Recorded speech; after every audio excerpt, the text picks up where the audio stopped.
almost midfield. It looks like there was a sack of Stafford, so 8-yard loss. 2nd and 18 at the LA 43. That's a fast-moving game, too, right? You're talking less than 3 minutes left to go in the first half, for goodness sakes. Yeah. Meanwhile, the Baltimore game, listen, it started a little bit later, but they're still in the first quarter. And even the Tampa Bay-Carolina game, which started at the same time as the Rams game, has 8.5 minutes left. But that's why Joe is a little leery. I've seen too many Saint games be like 6-3 heading into the fourth. We might have another one here. I mean, it's 3-0. The over-under is down to 32.5. Boy, it's so tempting, right, to take that over. How many NFL games really end up with less than 33 points when everything is said and done, whether it's defensive touchdown, a blocked punt, something goofy, a muff punt, so sets up a short field. You would think they would get to 33. But at 3-0, right around midfield, you're bound to get at least 3 more points here. So let's assume it's 6 points. Are they going to get 27 points? It's basically 4 touchdowns in the second half. Yeah. Probably not. I'm going to hold on to my Rams laying 2.5. If I get that under 30, then maybe I'll bite, Joe. Yeah, that's what I was going to say, because I'm seeing the Rams are 3rd and 9 on New Orleans 48-yard line. So I'm going to wait to see if they don't score on this drive. I think this total is going to drop right around that 29 point. I didn't jump in on the 38.5 like I was looking for, Scott, because it was at 38.5 for a mere second. I wasn't able to get my bet in, and then this total just kept dropping. We saw these teams just not being able to put up those points, as it looked like the Carolina Panthers just got a touchdown on the board, you guys. We have a 9-7. Bryce Young game. Doing it himself. Rushing touchdown for Young. Yeah, Carolina ahead now 10-7. Mid second quarter. Look, I liked Tampa quite a bit coming into this one. It wasn't one of my bigger bets of the day or anything like that, but I felt like this was a number that the Bucs would cover, and who knows, Joe, maybe they will, but the Panthers, after what they did last week against the Chiefs, hanging in and, lost ultimately by 3 points, but it was a game that came down to the wire. And, once again, they were big dogs today, nearly a touchdown, have a lead at this moment, mid-second quarter.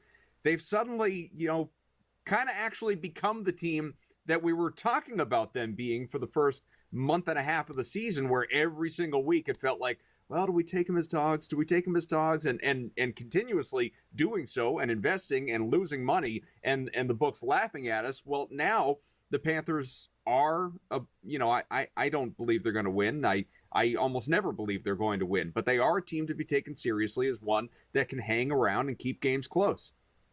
Yeah, they absolutely are. And I think if you're looking at this, wanting to jump in on something, you've missed the value in the Carolina Panthers plus the 6.5, which they were coming into this one. I grabbed them plus that, and I never did believe that they'd get the straight up win versus the Tampa Bay Buccaneers. But if you really think that they can, again, you've missed the value, but it is at plus 162 as they're up over the Bucs 10-3. Now, I think something you should look at if you think the Carolina Panthers are going to continue to get the points on the board is this total 47.5 at minus 108 to the over. We know even though Baker Mayfield can sometimes throw those interceptions, he is great at getting that ball down the field and answering back in situations like this when they do go down. So I want to count out the Bucs in this game to continue to put up some more points there's 7 minutes and 45 seconds left in the second quarter. So we've got 17 points already. I like the over 47.5. I think this one is going to stay competitive to the end of this game. But it was great to see Bryce Young rush that one in. And if we look at how many yards he's been able to throw this through the air, you guys, I'm impressed so far. 110 passing yards for Bryce Young. Going into this game, his number was 205.5. Scott, he's now got a live number of 243.5. That's getting a little high for me, but with this game and how it's really opening up these quarterbacks throwing that ball, except for Baker. Look at Baker's number, 23 passing yards. His numbers dropped to 201.5. You got to think Baker is going to go over that now. Yeah, either that or the completions, Joe. He's got 2 completions only. They're giving you 17.5. He's going to get the ball here, so you figure he's going to get at least 4 or 5 possessions second half. He's got at least 1 here, if not really 2. and it's set up where, if they don't, have a long drive here, they're going to get the ball before the first half ends, which means a lot of cheap, 2-minute drill, 5-yard completions. So I'll stay away from his yards. I normally go yards because, boy, you get a 70-yarder in one crack, right? If luck breaks your way. But I'm going to go completions. I'd be surprised if he didn't have 18 completions when everything is said and done. That's a pretty modest number for Baker Mayfield in this Bucs offense, especially with Evans back. So they're throwing the ball a little bit more. Ravens fumbled, Lamar specifically, and led to a big loss, but Baltimore did recover. It's a 3rd and 19 at the Baltimore 27. See if they can complete the 3rd and long, or it'll be obviously a punt on the way. Late opening quarter, Baltimore ahead 9-0. Meanwhile, just beyond the 2-minute warning, the Rams did ultimately punt it back to the Saints, so they are starting 1st and 10 at their 13. 1:50 to go, opening half. Still, Joe, 3-0. So I guess the question is, how low do you go, right? How far are you watching this total potentially drop before you want to invest at this point?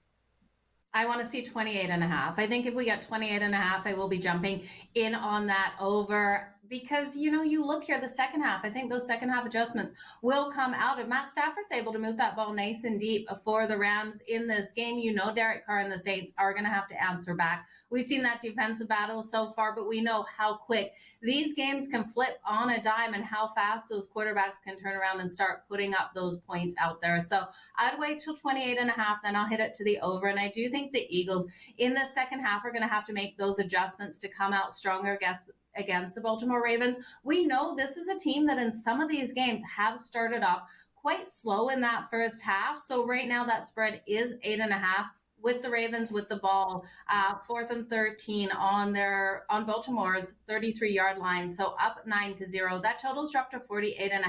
This one closed right around 50.5. I won't be shocked if this game goes to overtime, you guys. The overtime live bet is plus 1,200, Scott. All right. What's interesting to me with that Saints-Rams game is both teams have just as many or more runs than they do passes, which explains why, there's under 2 minutes left to go in that game, and it's zipping by here. So it seems kind of weird that would be the case, and it's still weird about the field goal non-try for the Rams. I'd be a little leery about that over because of that. So once again, Rams trailing 3-0 at New Orleans. Less than 2 minutes to go, opening half. Buccaneers, they were inching toward midfield. Then there was a penalty, pulled it back. So 10-0 trailing, but with the ball. 6.5 to go, second quarter. End of one. Baltimore still with the ball. Punt coming, though, and they are up 9-0 at home against the Eagles.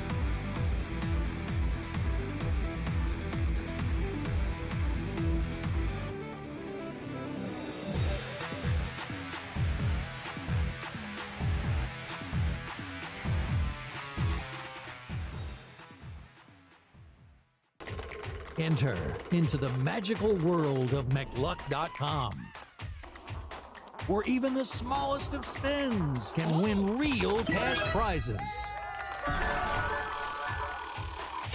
Adventure into over 1,000 of the best Vegas-style slot games. So what are you waiting for? Unlock your free welcome offer today. Join the fun where winners play and players win. Anyone that's been to a sporting event, the atmosphere before a game, I think Game Time Decisions has that same exact atmosphere. This is our arena.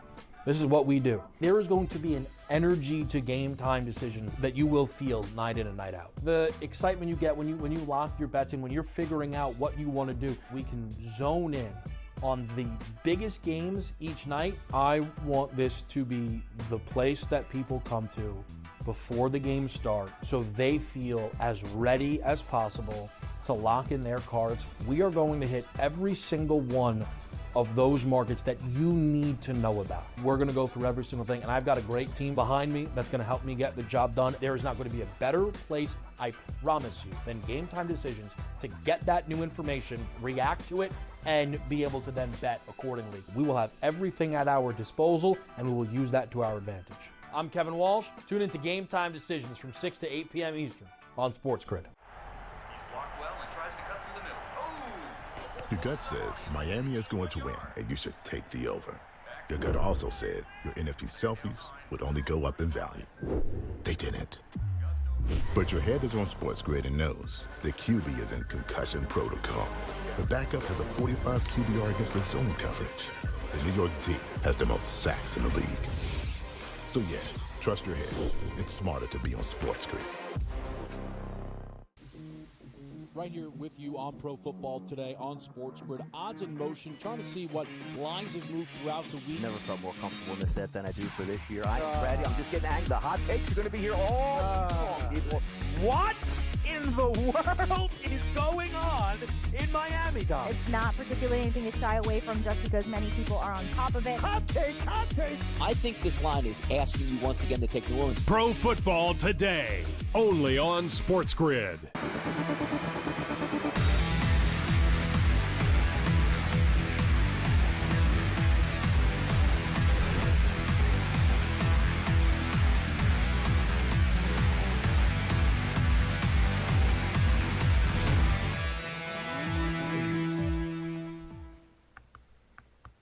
We are here in-game live Pro Football Game Day. Scott, Joe, I am Adam, and I think with Baltimore head 9-0 end of one, we need to look at some in-game live prop opportunities, especially when it comes to the Philadelphia side, because A.J. Brown, you know, it's not as favorable as it was all of a minute ago when I was ready to start this conversation. I looked at it at the close of one quarter, guys, and I said, A.J. Brown doesn't have a single catch, not a single yard so far in this game, because the only 5 receiving yards that Hurts has completed have gone to, ironically enough, the running back Saquon Barkley. And so Brown, I mean, the in-game number was appealing. Now he just had a 13-yard grab. And so his live number is sitting pretty close to where it was pregame. It's 79.5. Given, though, that it is, you know, a 2-score game at the moment, do you invest there, Scott, knowing that obviously Philadelphia is going to be throwing the ball plenty right now?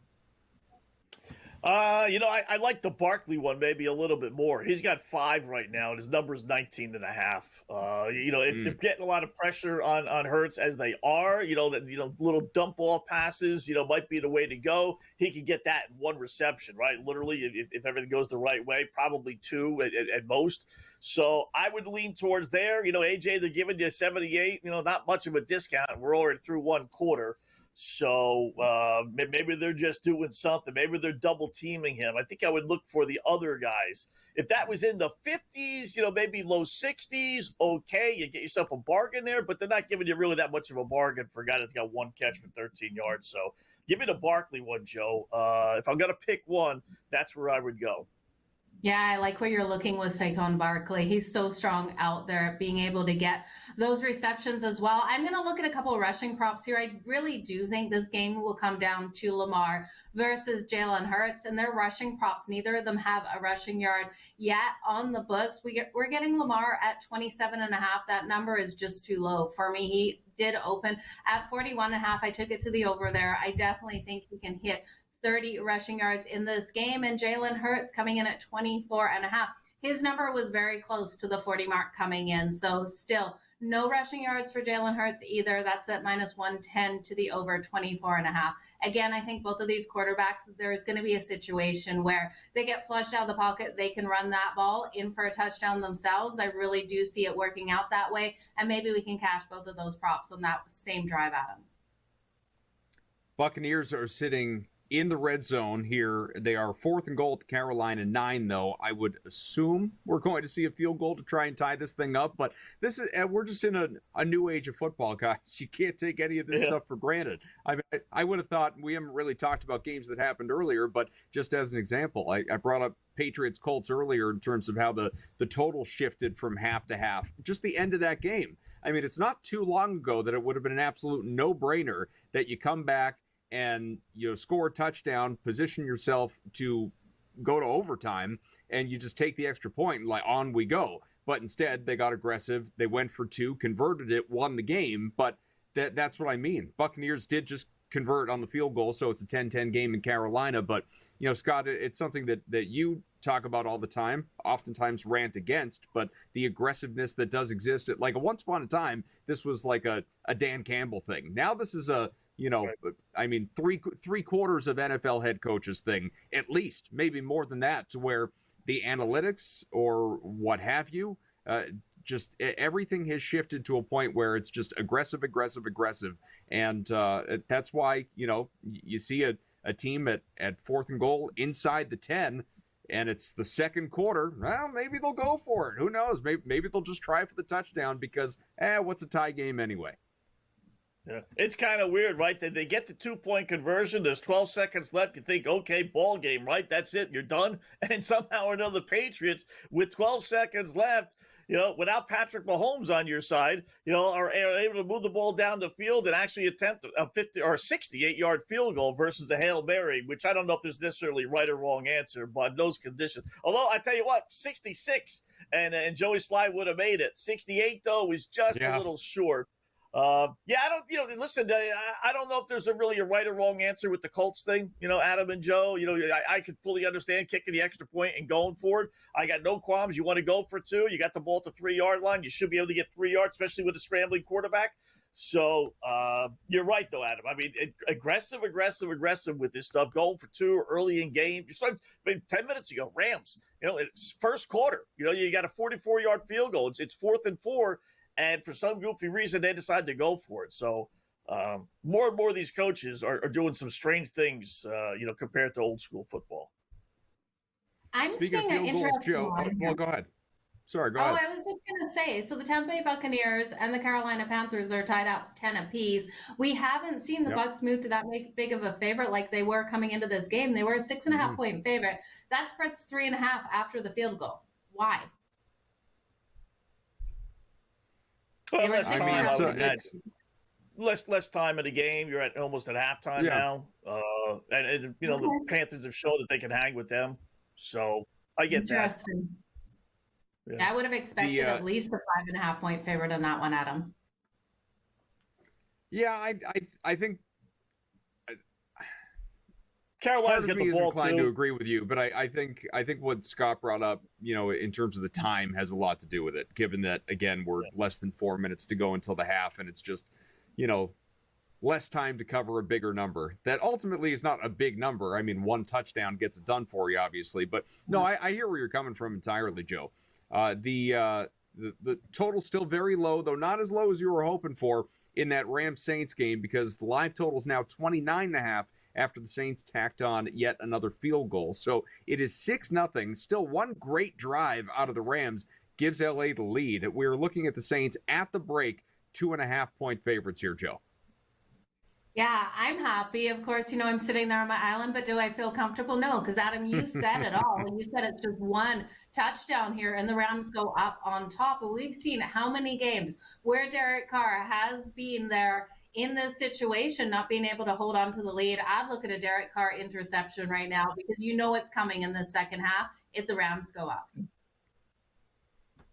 We can look at some of the live prop betting opportunities in this game when we come back as well. Oh, by the way, Kyron Williams, given that he is already up into the 40s, his live prop is almost 80. Hopefully you cashed in earlier, or at least set yourself up to cash in much sooner than it'll take him to get to that mark. But you know what? I'd probably click that one too. We'll be back.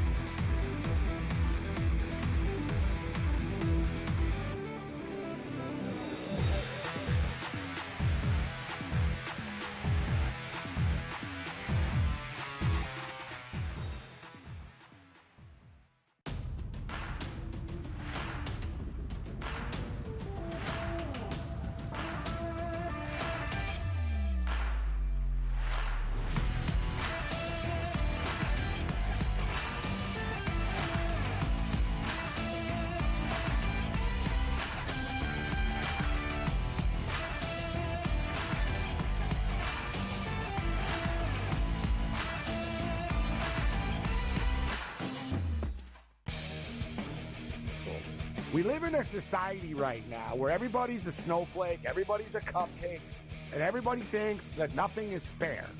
Everything is like, it's not fair. We should have a better chance. We need more. You know what? I'm old enough to remember when you needed to have a perfect goddamn record to win a college football championship. That's the way it was. 11-1, too bad. Sports Rage tonight, only on SportsGrid.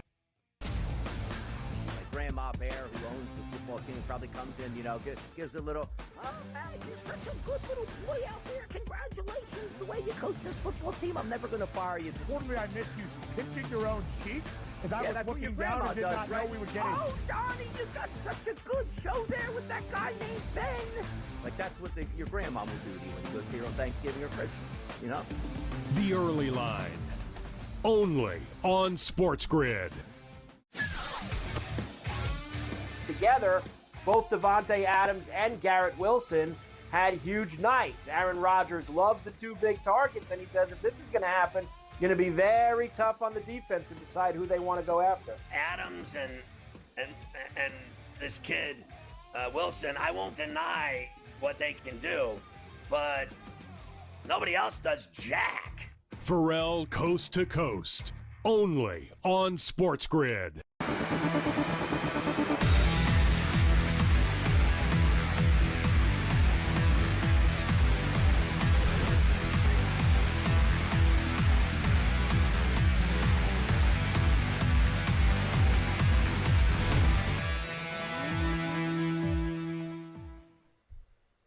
We are at the half once again. Rams Saints 6-0. New Orleans is leading that one. 2-minute warning. Buccaneers and Panthers 10-10. Carolina with the ball and driving already into Tampa territory at the 33. So looking for a lead before the break. And still about 10 minutes to go in the opening half between the Eagles and Ravens. And finally, Philadelphia is putting a drive together. Down 9-0. 3rd and 4, Baltimore 43 as things stand right now. But let's take a look at some live opportunities, prop betting wise, between the Rams and the Saints here with Scott and Joe. Taking a look at it and on FanDuel specifically, guys. So Cooper Kupp is at 10 yards receiving. You could go to 46.5 for him. Again, this is a Saints team that at least we were told going into the game was really weak against the slot receiver position, and Cooper Kupp so far pretty ineffective. Puka Nakua's prop has practically been cut in half from what it was pregame. He's at 4 yards. You can get him at 47.5. Taysom Hill, if you think he's going to continue to be a factor, he already has 31 receiving yards, 47.5, not too far away there, or pardon me, 40.5. So one more 10-yard grab out of Taysom Hill, he gets the job done for you. Those are obviously the notable receivers. We could take a look at obviously running back and quarterback options as well. But Scott, why don't we start there? Anything in terms of the wideouts? Not so much the wideout. Although I got to tell you, the Cooper Kupp and Alvin Kamara both, or excuse me, the Cooper Kupp and the Puka Nacua both, right? I mean, these things are so low, both less than 50 yards. I mean, boy, you would think if you played both, you'd walk out of there with that worst of split. I mean, how many games do the Rams have where one of those two guys, when both are playing, obviously, don't have at least 50 yards receiving? So I'd probably go there, Joe, with the wide receiver position. I do like some quarterback numbers that we'll get to here in a second, but give me Kupp and give me Nacua. It's a typical classic, give me the underdog team and give me their props over second half, but I'm going to fall, trapped to that because I like the Rams to begin with.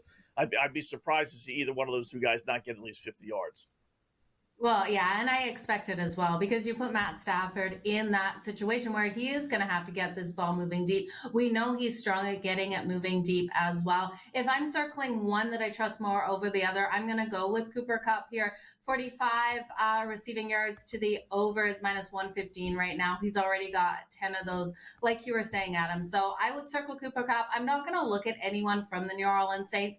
I think they're going to come out with a stronger run game in this second half again. Still relying on Alvin Kamara. When you look at those receiving yards, we do have Taysom Hill with 31 already. His number is 41.5. So if you think he's going to get 10 in the second half, he's going to hit that number. But I still think that run game is going to come into play. I think if we see Derek Carr passing the ball a lot, though, those interceptions will come. You're getting great plus money on that, Adam.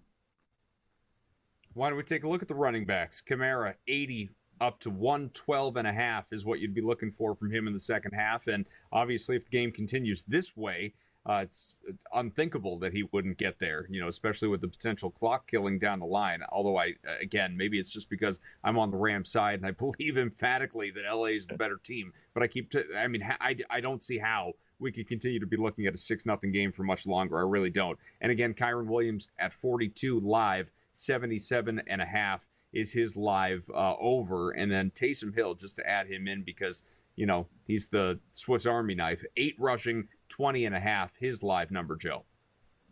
Well, if you guys were watching earlier, we did grab Alvin Kamara when it was 87.5, when he had 46 or 48 rushing yards out there. So that number now 112.5.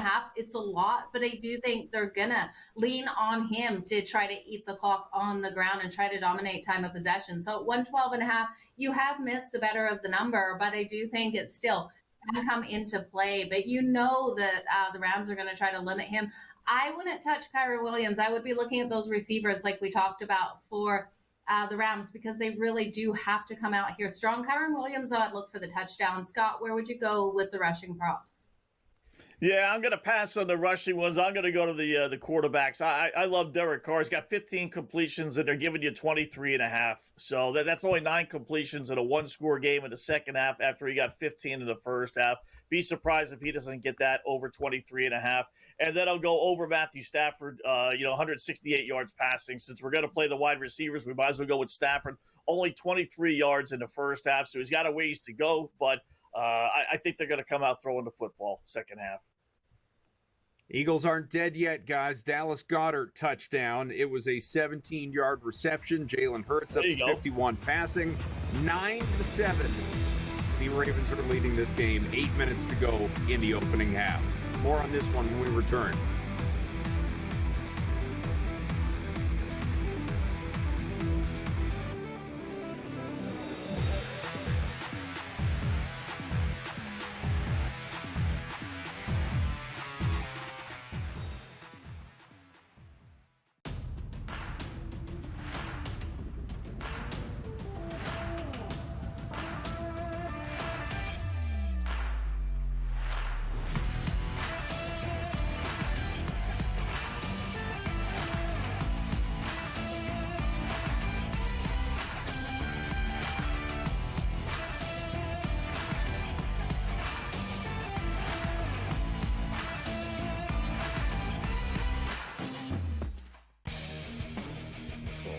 We live in a society right now where everybody's a snowflake, everybody's a cupcake, and everybody thinks that nothing is fair.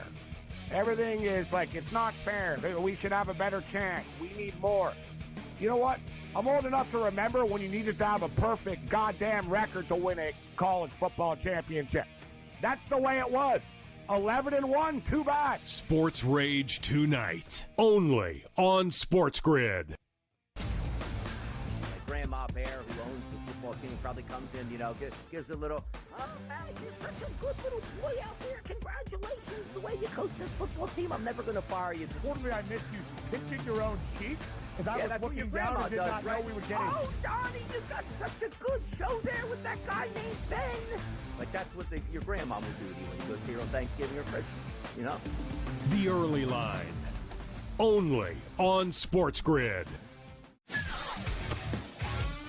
Together, both Davante Adams and Garrett Wilson had huge nights. Aaron Rodgers loves the 2 big targets, and he says if this is going to happen, going to be very tough on the defense to decide who they want to go after. Adams and this kid Wilson, I won't deny what they can do, but nobody else does jack. Pharrell Coast to Coast, only on SportsGrid.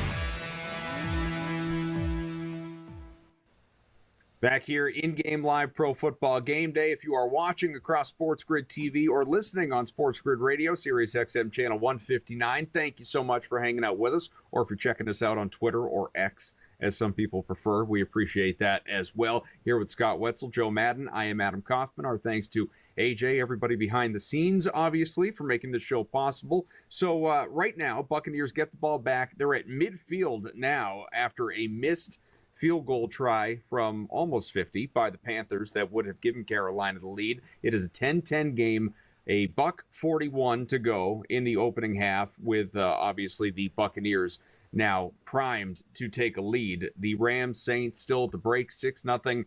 The Saints are leading in that one. Eagles are down 9-7. Ravens back with the ball here. 6 minutes to go in the opening half in this contest. Let's start there. Ravens are 2.5-point favorites. I know that we mentioned earlier a lot of love for the Eagles, and right now the number is not nearly as good as it was. We were talking about nearly 4-1 on the money line for Philadelphia. Now it's plus 125 in that vicinity anyway, depending, Joe, on where you do your shopping. What's the feeling on this game as Philly looks like getting the ball back here? Yeah, Philly getting the ball back is a great thing for all of us. It took Philly plus the points coming into this game. They need to do something with 6 minutes left in this first half, put some more points up on the board. We know this team sometimes takes off slow in these games, and I'm expecting a lot more out of them in the second half, but I'm not rolling out the Baltimore Ravens either. I think we see a second half that picks up a little bit more in pace, even if we see those running backs really going off on the ground. We know how explosive both Saquon Barkley and Derrick Henry can be. So I'm looking at this total, you guys. It was 50.5 at close. We're seeing 47.5 now live at minus 130 to the over, and I'm going to buy. I really do think those points will come in this game. What are you thinking, Scott? I think Baker sucks. That's what I'm thinking. Yeah, he just threw an interception. Let's go, Baker. Yeah. There you go. It was the perfect scenario. That's what I called for when we said over Baker completions, right? I said they had the ball with 8 minutes left. I said, you got to drive here, and chances are it's on timing for them to get the ball back with 2 minutes left. Get yourself a bunch of cheap little completions, right? And all of a sudden you head into the second half needing only 4 or 5.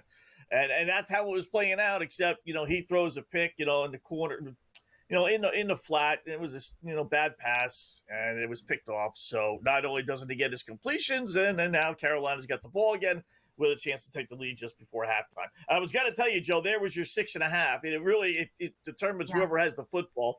Panthers have the ball. It goes down to 3.5. When Tampa Bay had the ball, it bumped back up to that original 6.5-point line that you were looking for.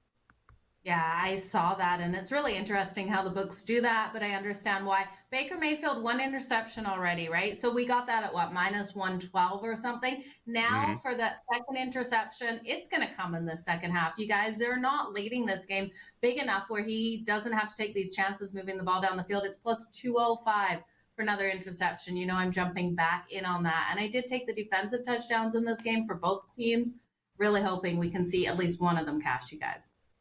God, Joe, who is he? Kirk Cousins? Yeah, right. 4 interceptions. Oh, yeah, my Chargers got that defensive touchdown, though. Yeah. That's true. I would take a flyer now on this game going overtime. Carolina's shown they're going to hang around, and Tampa Bay has shown that they're not going to pull away. Don't know if it will be, an OT game, but, in the fourth quarter, this is setting up to be a 1-score game where that OT is going to be dangling in front of your face. Not a bad 11-1 ticket to put a hunch on, I think, right now. I was going to say, I'm never betting an overtime potential game until Joe tells me to. She is the mystical wizard of all things in-game overtime calls. So, yeah, we're looking at 11-1. That's that ticket? Yeah, 11-1 for that game. I'm jumping on it. I love it, so I think it's a great look at him. The Rams and Saints second half is underway, minute and change in. The Rams do have the ball, and nice completion out to Nakua, as expected, picks up 18. And so Stafford has his team now into Saints territory at the 47 and 1st and 10. This is what we need. Need a good, at least for us Rams backers here, need a good start to the half, a good drive out of LA to start things off. Just build a little bit of confidence. I mean, I don't think it's probably a team that's, down on itself and entirely lacking confidence, but shoot, I mean, what this offense is capable of versus what it has done so far. I mean, I don't know what kind of locker room speech or pep talk is needed. I think it's just look yourself in the mirror and realize who's on the other side and what you can do. Jalen Hurts out to Brown for 14 yards, 2nd and 1 at the Baltimore 24 now. And so what once was a 9-0 Ravens advantage might very shortly here be a Philadelphia lead. 1st and 10, Baltimore 15, as Goddard just picked up 9. Yeah, and real quickly, right back to the Rams for a second. Just I will say, maybe the players don't look at this, but certainly fans do. They got Buffalo next week and at San Francisco the following week. So if the Rams lose this one, I mean, you're down to 5-7 now. You're 2 behind Seattle in the division race with 5 left. Your wild card, you're 2 behind Washington in the wild card race as well with those 2 monster games coming up. It's like, that's why one of the reasons why I really like the Rams.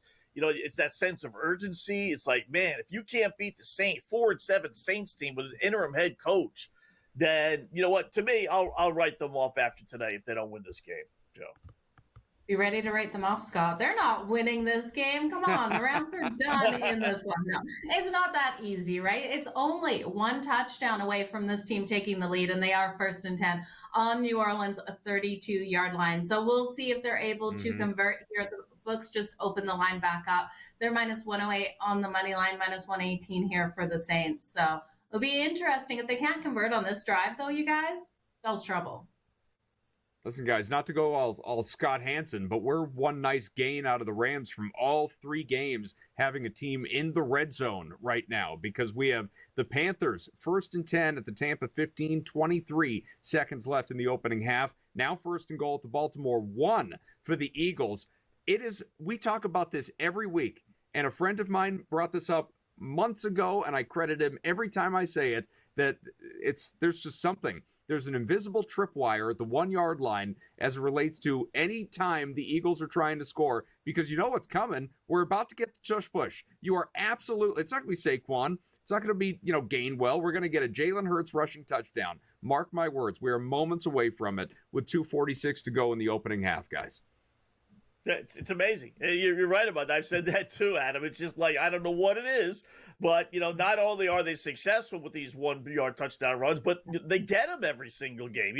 It's just there, you tackled at the one, like you can have no one in front of you, and the Eagles wide receivers or running backs just seem to fall. Yeah, it's just like, maybe they get a kickback from Jalen Hurts or something. It's the strangest thing, but so far it's working for them. He almost I guess got I should, in fairness, say, though, it was, in fairness, it was Hurts that had the 9-yard run that stopped at the 1. So, it's not like he's vulturing somebody this time around, but it's happened so many times. 3rd and 6 Rams now at the 18. So field goal range, obviously, that only cuts the deficit in half. Need a touchdown for the lead. There's your rushing touchdown, your tush push. Jalen Hurts gets the job done, and Philadelphia has taken a lead. Extra point pending. It'll be 14-9.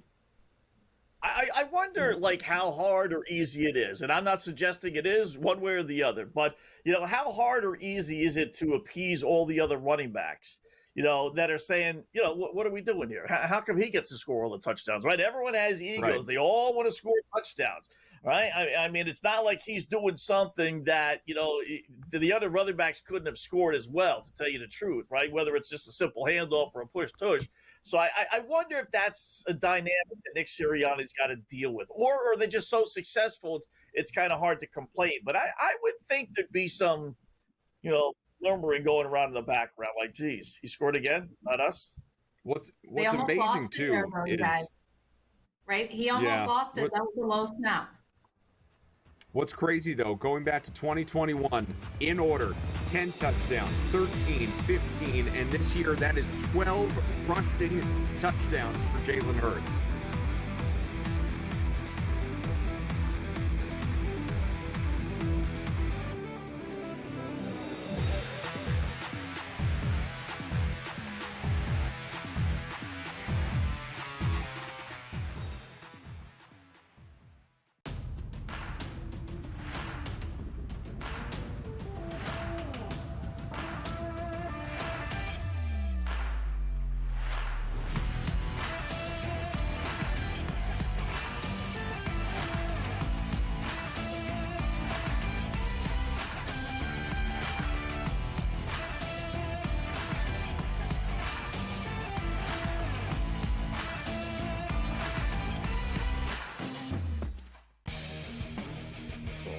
We live in a society right now where everybody's a snowflake, everybody's a cupcake, and everybody thinks that nothing is fair. Everything is like, it's not fair. We should have a better chance. We need more. You know what? I'm old enough to remember when you needed to have a perfect goddamn record to win a college football championship. That's the way it was. 11-1, too bad. Sports Rage tonight, only on SportsGrid. Grandma Bear, who owns the football team, probably comes in, gives a little, oh, man, you're such a good little boy out there. Congratulations, the way you coach this football team. I'm never going to fire you. Totally, I missed you pinching your own cheek. As I was looking down and did not know we were getting. Oh, Donnie, you got such a good show there with that guy named Ben. Like, that's what your grandma would do to you when you go see her on Thanksgiving or Christmas, The Early Line, only on SportsGrid. Together, both Davante Adams and Garrett Wilson had huge nights. Aaron Rodgers loves the two big targets, and he says if this is going to happen, going to be very tough on the defense to decide who they want to go after. Adams and this kid Wilson, I won't deny what they can do, but nobody else does jack. Pharrell Coast to Coast, only on SportsGrid.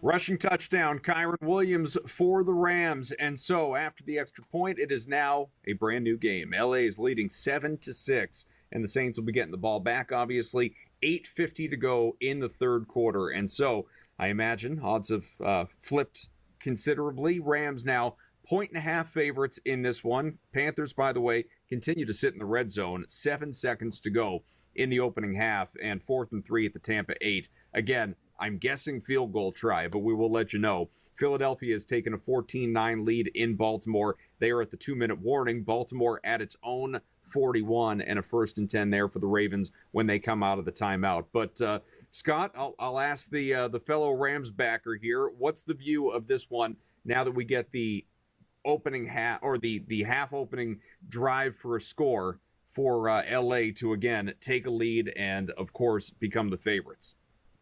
Yeah, I'd like to know where this was the first half. That's my real question, right? I mean, they went down the field there to start the second half like it was nobody's business. I mean, easy as easy can be. The two main guys, Nakua and Kupp, both get a couple of receptions. It's like, I'm looking at the stats now. Nakua 3 for 30, Cooper 3 for 17. I'm thinking, okay, this game must have had an hour delay, right? We're in the midway through the second quarter here, right? Not midway through the third. So hopefully this continues. I'm a little surprised that they're only laying 1.5, with a 1-point lead. But okay, you know what? If you missed the boat with the Rams when they were down 6-0, at least you now seen a little light. I would be all over the 1.5. I mean, I got them earlier at -2.5, so I'm not going to double down, but I certainly am encouraged. And even the over 31.5 now has got a little juice to it with 13 points already. But to me, it would be the Rams laying the 1.5, getting them with the lead. And then, seeing the progress they made on offense in that one possession. They had more yards in the one possession than they had the entire first half. Which is kind of funny, right? You don't expect that in these games. Now, the Panthers did kick the field goal, you guys, but a little bit of controversy on the play before. It looked like they had the touchdown. That touchdown did get called back. I'm interested to see if you guys watched the review, and I know they watched the review up in the booth. It clearly looked like a touchdown out there at all the angles that they did show. He didn't have control of the ball at first, but when he went down on the ground, his knee and the one elbow did hit before he slid out. So I don't know. I think they got robbed out there. They're leading this one 13-10 over the Bucs with that field goal. It should be halftime. We got 2 seconds left on the clock, Adam. Yeah, it's very nearly at the break, as you said, Joe, and it was interesting. I'm just looking here, too, at some of the props based on our conversation at the half surrounding the Rams and Saints, and it is, again, an LA lead, but contributing to that drive. So where Nakua is now at 30 receiving yards. We had talked about him in game, not even at 50. I think it was like 47.5. Cooper Kupp is 3 for 17 now. He's been targeted 5 times. Just doesn't have that one big gain yet. Kyren Williams, guys, huge drive. He is at 13 for 79. It just makes me wonder what the hell was going on earlier in this game, because at one point, I've said this already for anyone that, is just tuning in now, Blake Corum was out rushing Kyren Williams in terms of opportunity. 5-1. It was 5 carries to 1 carry, a drive or two into this game. And now all of a sudden, it's been all Williams. He's at 13. Corum is still at 5. I don't know what happened. It's not like Corum rushed poorly. He was 5 for 32 for 6.4.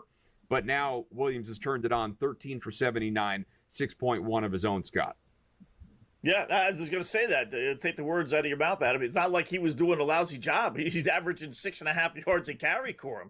So I thought maybe, I remembered he didn't do well the preceding game, and I looked at it, he had a couple of fumbles in the Rams' last game. Did they keep him in the doghouse? Did they punish him for that, saying, all right, you're not going to start, you're not going to get the ball at the beginning of the game?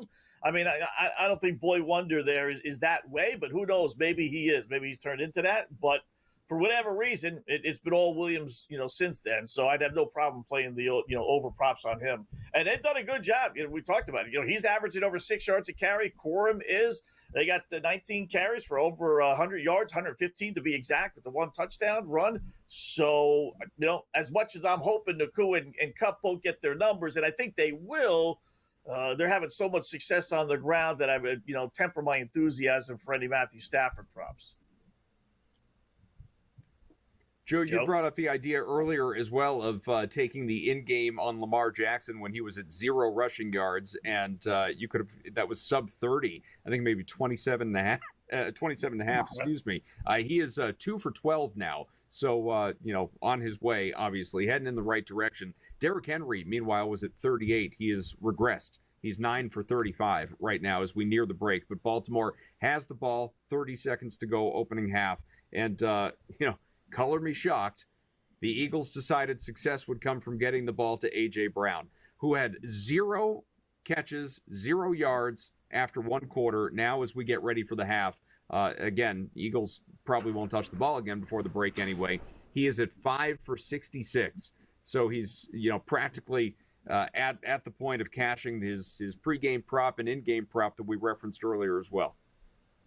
Yeah, the Ravens have used all their timeouts here, so I'm seeing Lamar scrambling out there, and it does look like he took the sack and lost the ball. The Philadelphia Eagles, from what I see, have the ball back, except there's that flag that flew out there on the field. So I'm not sure who's going to have the ball, what's going to happen with this flag, but yeah, Lamar took a nasty sack there, you guys. Yeah. And I'll just throw it out there just because we brought it up before, right? First 2 possessions, I told you, great start.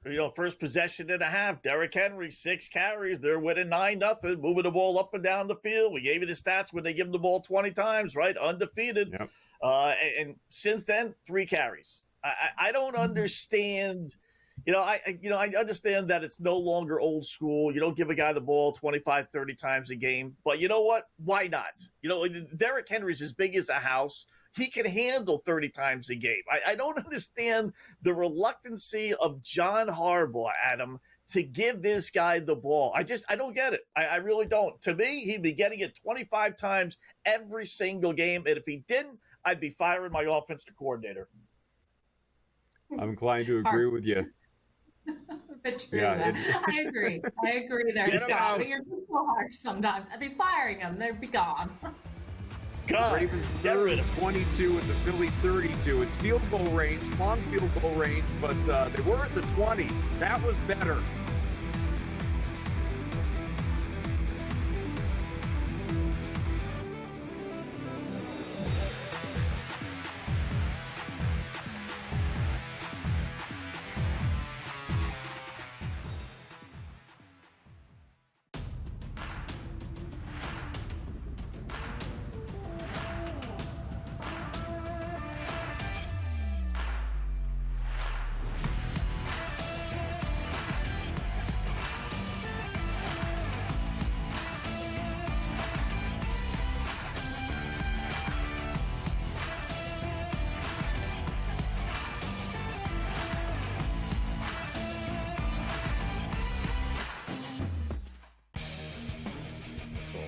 We live in a society right now where everybody's a snowflake, everybody's a cupcake, and everybody thinks that nothing is fair. Everything is like, it's not fair. We should have a better chance. We need more. You know what? I'm old enough to remember when you needed to have a perfect goddamn record to win a college football championship. That's the way it was. 11-1, too bad. Sports Rage tonight, only on SportsGrid. Grandma Bear, who owns the football team, probably comes in, gives a little, oh, man, you're such a good little boy out there. Congratulations, the way you coach this football team. I'm never going to fire you. Quarterly, I missed you pinching your own cheek as I was looking down and did not know we were getting. Oh, Donnie, you got such a good show there with that guy named Ben. Like, that's what your grandma would do to you when you go see her on Thanksgiving or Christmas, The Early Line, only on SportsGrid. Together, both Davante Adams and Garrett Wilson had huge nights. Aaron Rodgers loves the two big targets, and he says if this is going to happen, going to be very tough on the defense to decide who they want to go after. Adams and this kid Wilson, I won't deny what they can do, but nobody else does jack. Pharrell Coast to Coast, only on SportsGrid.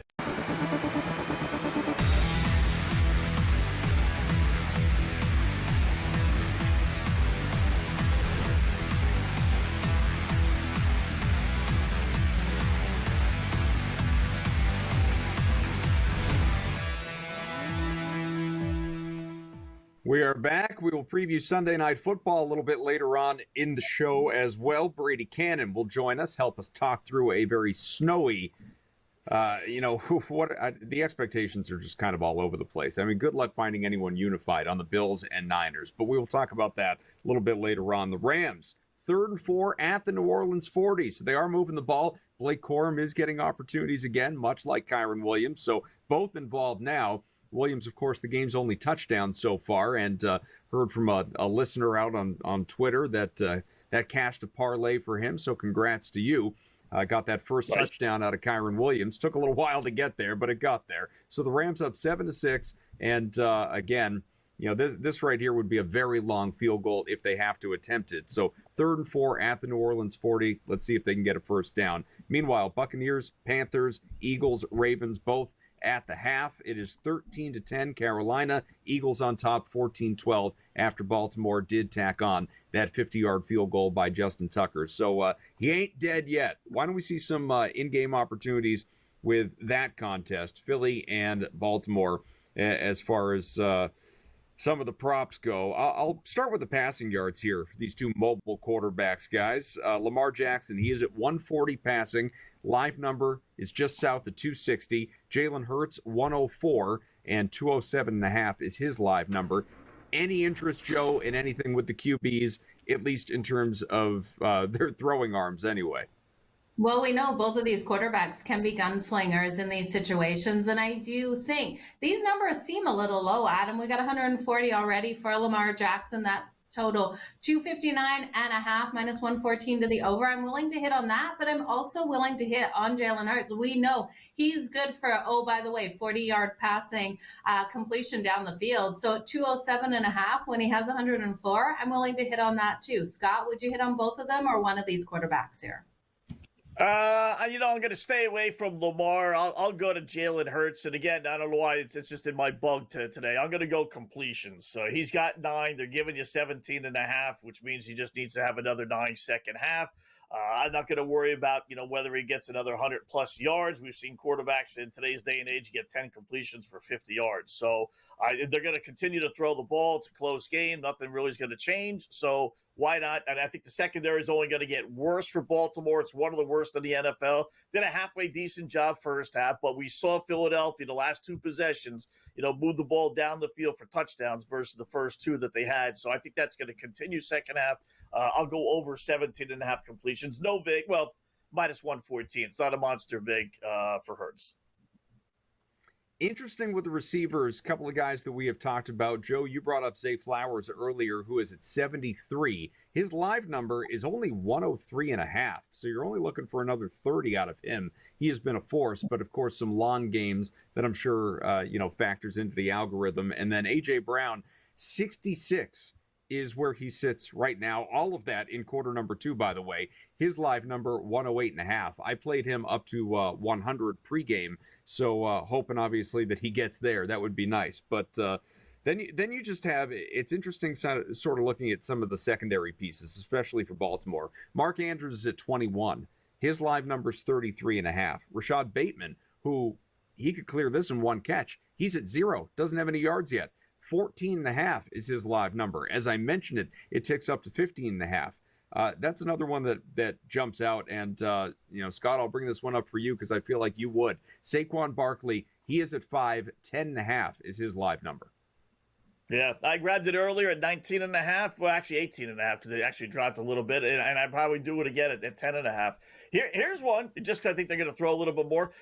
They've thrown for 144 yards combined, or 244 yards combined first half. FanDuel's giving you a little prop under game specials passing. Hurts and Jackson to combine for either 500 at plus 170, or I would even push it to plus 5-1 at 550. If they threw for 250 first half, I think they're going to throw for 250 second half, and maybe, like I said, at plus 5-1, push just a little bit. But even if you want to go conservative, 500 yards at plus 170 for both these guys, I think that hits, Joe. I think it does too. I love that bet. I hadn't seen it pop up on FanDuel, Scott. So great call on that one. I think it has every possibility. And I'm going to look at some of the rushing props here. We've seen Saquon Barkley rush for 45 yards. I like his receiving prop that you guys are going to take over that 10.5, but I also like his rushing prop over 86.5 and Derrick Henry over 72.5. His numbers right now are 35, Adam. All right, very good. And so, Rams couldn't do anything with it. Saints get the ball back. They are deep in their own territory, trailing 7-6, about 4 minutes to go in the third. The other two games, again, sit at halftime.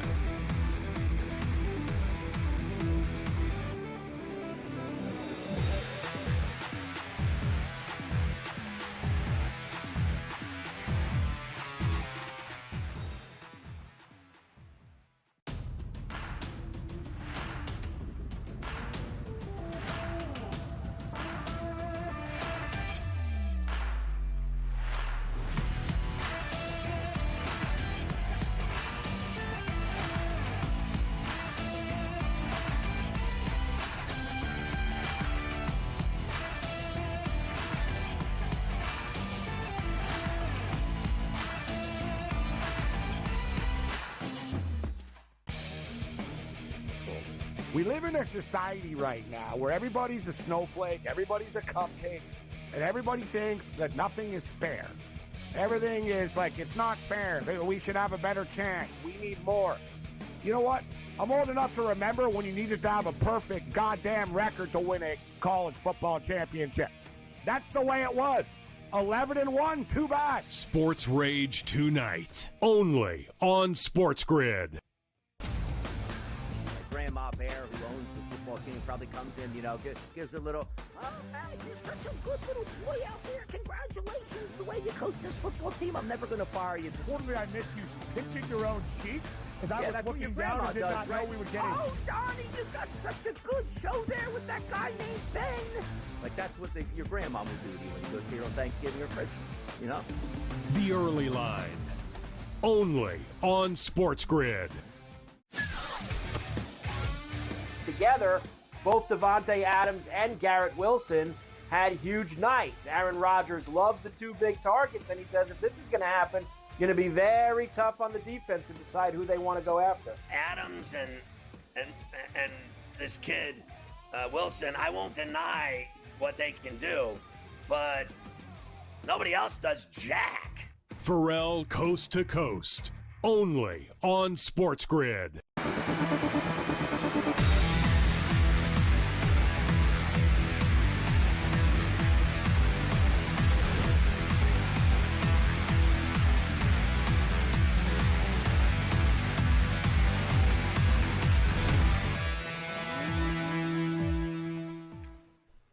We are here in-game live Pro Football Game Day on SportsGrid. 2 hours more with us. Hopefully you can handle it, win some money along the way. That would be nice. We'll preview Sunday Night Football with Brady Cannon as well during the final hour of the program. Bills, Niners. Hopefully it lives up to the hype. Second half underway, Buccaneers, Panthers, and it will be Carolina with the actually Tampa with the ball first, starting off at the 30. Eagles Ravens, they'll get going here shortly, and we have about 2.5 minutes to go third quarter. Saints with the ball, 3rd and 10 at midfield, and Rams, of course, leading that game 7-6. So live opportunities. Just to let people know where the spreads sit.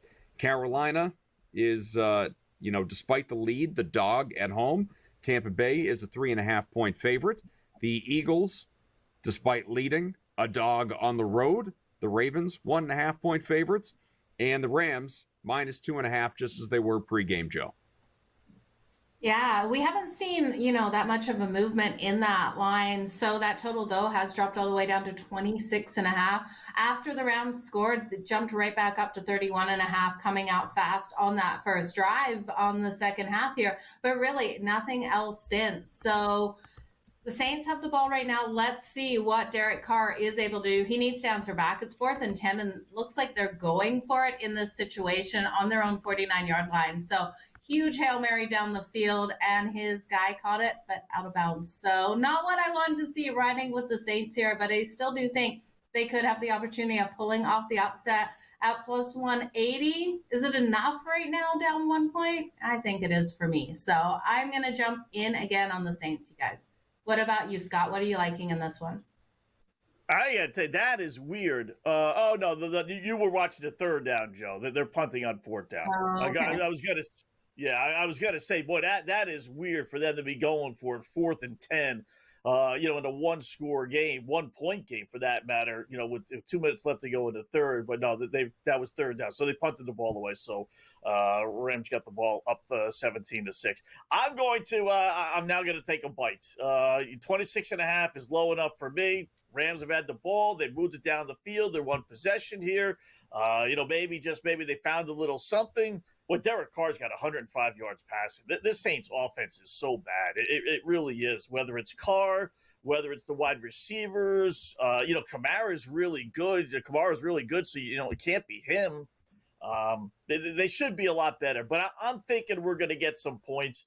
I like the Rams lane. Let's see if FanDuel allows us to put that in a parlay. Yeah, they will. You can put the Rams lane 2.5 and over 26.5 in a parlay. I think I'm going to do that at +212. Rams are sitting at 4th and 10 midfield right now, so presumably getting ready to punt. One injury note. So look, I think that's FanDuel's locked. Yeah, I think they're locked on the 4th and 10 for the Saints' last possession. Yeah, because I got the game. Okay, all right. The book would be on the same channel, right? Like, just give me everything that I need now. You would hope for the sake of the people investing, just. Yeah. Call me nuts. Bucky Irving of the Buccaneers, who is a critical piece of what they're looking to do out there, as far as I'm concerned. A hip injury. He is officially listed as questionable to return. However, there are some people that are posting on social media that he is on the sidelines with the helmet back on. So hopefully that means he will be returning to this game, because honestly, I don't want to say that Tampa can't beat Carolina without Bucky Irving. I'm not going to those lengths. We want to talk about Mike Evans or Baker Mayfield. Sure, we could have that conversation, but he has, been, again, a noteworthy piece of what they do out there. So I do think him returning would make their road a little bit easier rather than having to rely solely on Rachaad White out of the backfield. And so we will see. 4th and 9, Tampa 41, and again, Buccaneers trailing by 3 in Carolina. I would suspect the Panthers are going to get the ball. Waiting for the Eagles-Ravens to come out of the half, and the Rams, they do have the ball, 1st and 10 at their 20, and up 7-6 with 2 minutes to go in the third. It's a good opportunity for us to, kind of reset some of what happened earlier today, because we haven't taken a dive into many of those games individually here, as the Rams move into the 37. Atwell picks up 19 on the gain from Stafford. I'll start with this. I like to do this with you guys in the late afternoon window, is where we stand in terms of the playoffs right now, because obviously we have the 4 games between Thanksgiving and Black Friday, all the action that's already happened today. There are a few games still to be decided this afternoon, and then some critical ones obviously on the way tonight and tomorrow night. But as of right now, the Chiefs, the only team in the AFC that has clinched a playoff spot, as we know. The Bills, Steelers, Texans, Ravens, Chargers, Broncos, in that order, are the would-be playoff teams, with the Colts and Dolphins sitting outside looking in just barely. Indianapolis 6-7 after that big comeback today to beat the Patriots in the waning seconds of that one. And the Dolphins, who just, blown opportunity there as far as I'm concerned. I mean, really lifeless until the second half against the Packers. They dropped to 5-7. And Bengals, just for the sake of throwing them out there, again, 4-8, probably done. And so, barring a team getting really hot, we'll just start with the AFC before I bring in the NFC. Barring a team getting hot, Joe, feels like this thing is, we're starting to, we don't know seeding order specifically, but we're starting to get a little more clarity here in Week 13 as to what this is going to look like, because it's hard to really entertain more than Indianapolis outside that top 7 and maybe Miami. Yeah, you would look at Miami here, I would think, to be able to get in there. And in Indianapolis, Anthony Richardson has been strong out there for them. And then the bubble teams, I really think. The Houston Texans, I just don't know how much I trust them to be able to continue to get these wins. CJ Stroud's been turning that ball over. I really like what we've seen out of Denver, but I do think it's crucial they get the win tomorrow night as well. Because, you're looking at these teams and they're sitting down there. What do you think, Scott? I think, as I mentioned at the top of the show, this is when you start just betting on, or just forget about betting, just saying the better team is supposed to win. And that's kind of what happened today. To me, the Chargers are better than the Falcons, that they win 17-13. Kirk Cousins stinks. We all know that. Everyone knows that except the Atlanta Falcons. Guy never won a big game in his life, and that's going to not change in his mid-30s. What does he do today? 4 interceptions at home in a winnable game. They find a way to lose. Bengals are the Bengals, right? I had them in the preseason, so I was all over the Bengals bandwagon this year. But are they better than Pittsburgh? Nope. What have they been doing? They've been finding ways to lose. It's the 5th game that they've scored 30 points and lost this year. That is unbelievable. Cardinals, Kyler Murray, lead the whole way. What does Kyler Murray do best? Lose. He's got a losing record in games in November and later when his team has a winning record. So when he's counted on most, he fails. He failed today. What else is new? Colts are supposed to beat the Patriots. Didn't cover, but they did. Seattle at 7-5, but at 6-5, are they better than the Jets? Of course. What does Aaron Rodgers do? Another game, the umpteenth time, where he's got a chance to win the game for his club. Does he get it done in the final 2 minutes? No, he doesn't. And the Commanders are better than the Titans. They win. And the Texans, I know, Joe, you're down on them, and I get it. They didn't cover the spread, but they're supposed to beat the Jaguars, especially with their backup quarterback, Mac Jones, playing the whole way, and they got the job done. So they're 8-5. They're in first place. Yeah. Rams guys continue to lead 7-6 at the end of 3, but they are sitting first and goal after a huge gain, 46 yards for Demarcus Robinson. Puka Nakua's up to 4 for 49. And how about these running backs? Kyron Williams, 14 for 93. Blake Corum, 7 for 40. 137 on the ground as a team, and the Rams, again, are poised to tack on another touchdown. First and goal at the 3 when they come out of the break in between quarters here. Panthers lead 13-10. Early third on the Buccaneers. Carolina with the ball, and the third quarter is underway. Eagles, Ravens, Baltimore with the ball down by 2.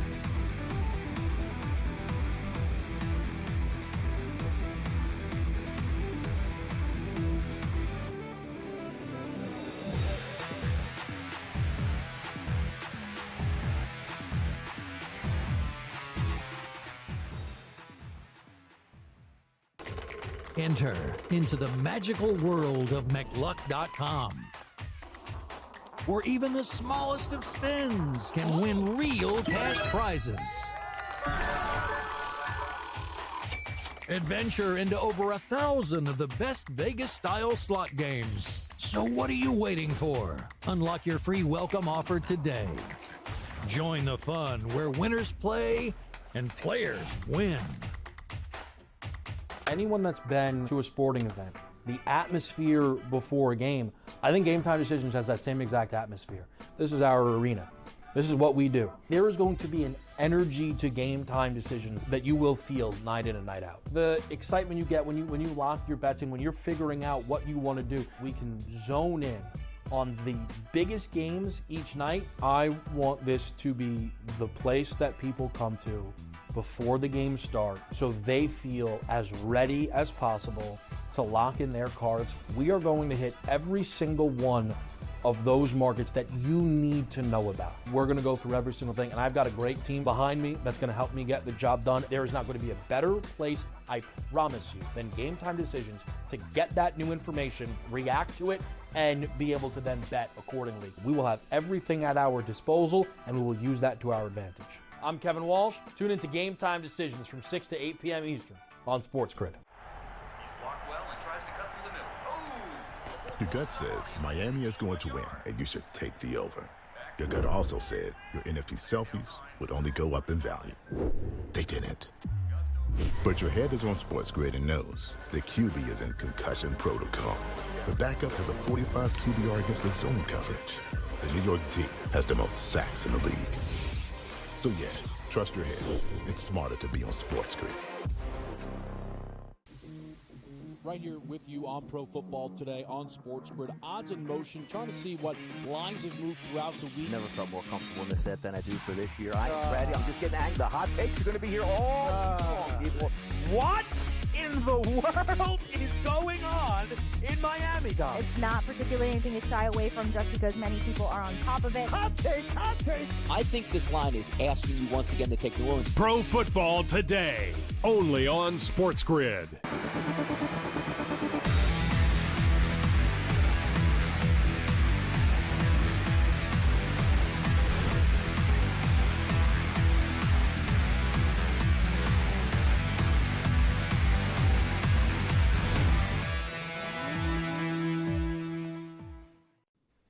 Rams touchdown. It was Robinson to finish off the drive. Got the big 46-yard catch, tacked on a 3-yard touchdown, and the Rams in front now 14-6. So if you did jump on with Scott at, 2-1 and change at -2.5 Rams and the over 26.5, suddenly you have 20 points in this one with an entire fourth quarter to go, and L.A. Scott ahead by 8.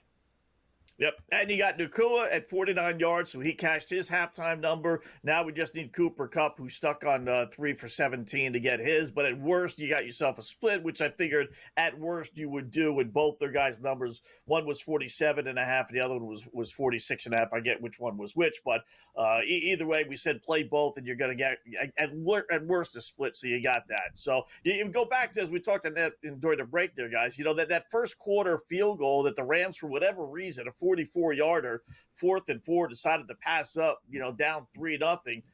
They kicked that field goal successfully. Now they're up 2 scores, 17-6. Instead, it's still only a 1-score game with the 2-point conversion. So that was bizarre. I don't know. I'd be curious to know his answer for why, it's not like it was 4th and 1 or even 4th and 2. 4th and 4 is a decent distance. And you're, kicking a 44-yard field goal, which I get it's the backup field goal kicker, but he's been halfway decent. So there's something that might come back to haunt them, but they're looking pretty good. They're laying 6.5 now. I don't know if I would necessarily do that, but I will tell you, I wouldn't take the Saints, plus the 6.5, because we just haven't seen anything for this Saints offense that makes me think that they're capable of even getting an oh-by-the-way touchdown, which obviously it wouldn't be here since it's a 1-score game.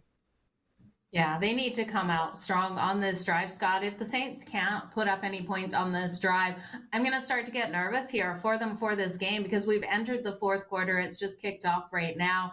And if they can't on this, they're not going to get that many more opportunities. And I do think Matt Stafford, once he gets that flow happening out there on the field, he's one of those quarterbacks that can come back on that next drive and be able to put more points on the board. So between the two quarterbacks, Matt Stafford, I do trust more in situations like this to close out the game strong. So it's going to be pivotal here for Derek Carr and company to put points on the board. That being said, they're 2nd and 3 on New Orleans 37-yard line.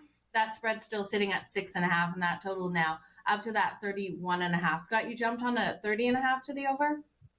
26.5. Put in a parlay. Rams -1.5. Yeah, and over 26.5. So that's looking really good right now. Yeah, you'll be feeling great if it's another Rams touchdown that puts you over on the points. That's for sure.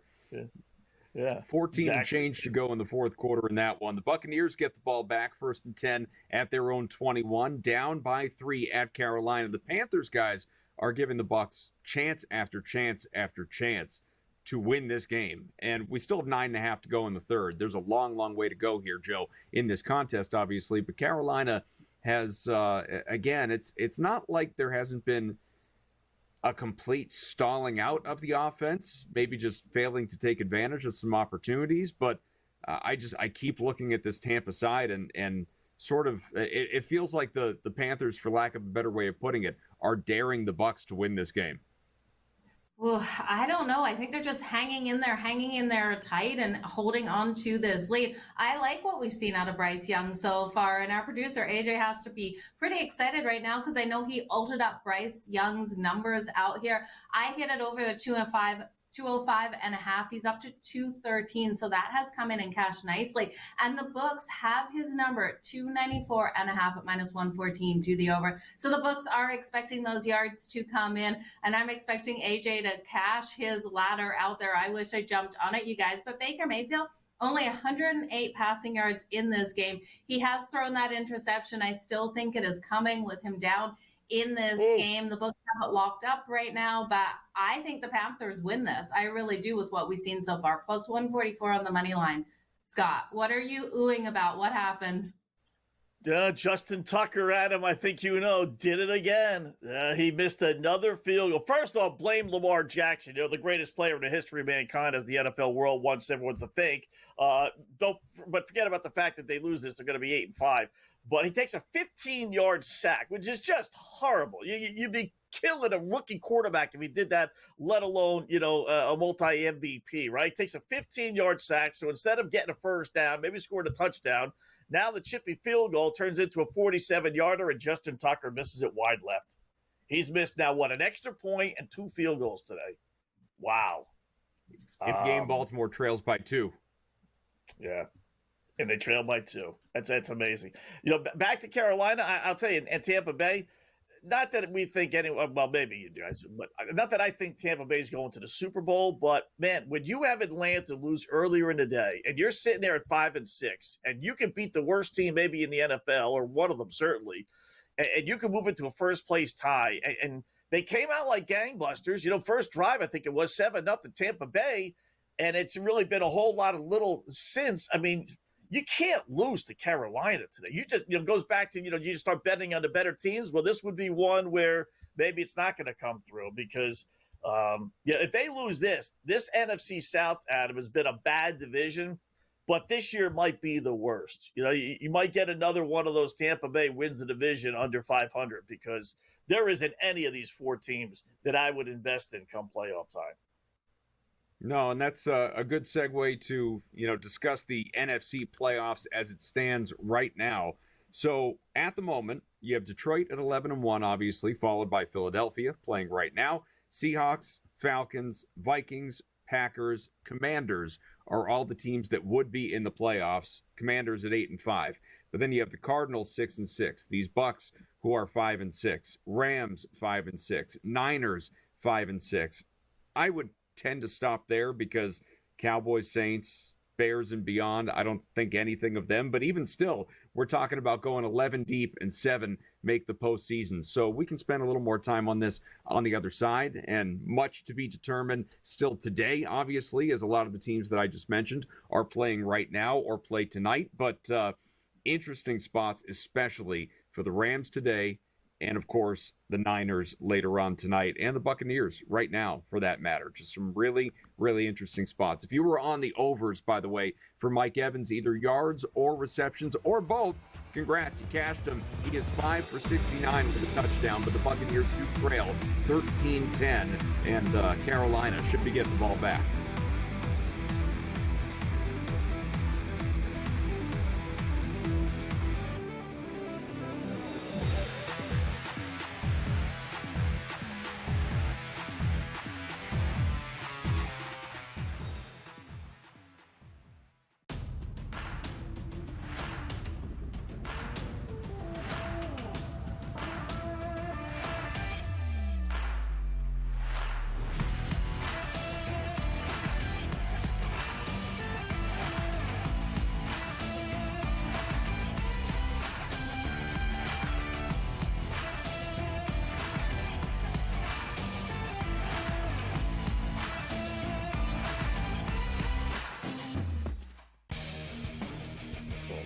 We live in a society right now where everybody's a snowflake, everybody's a cupcake, and everybody thinks that nothing is fair.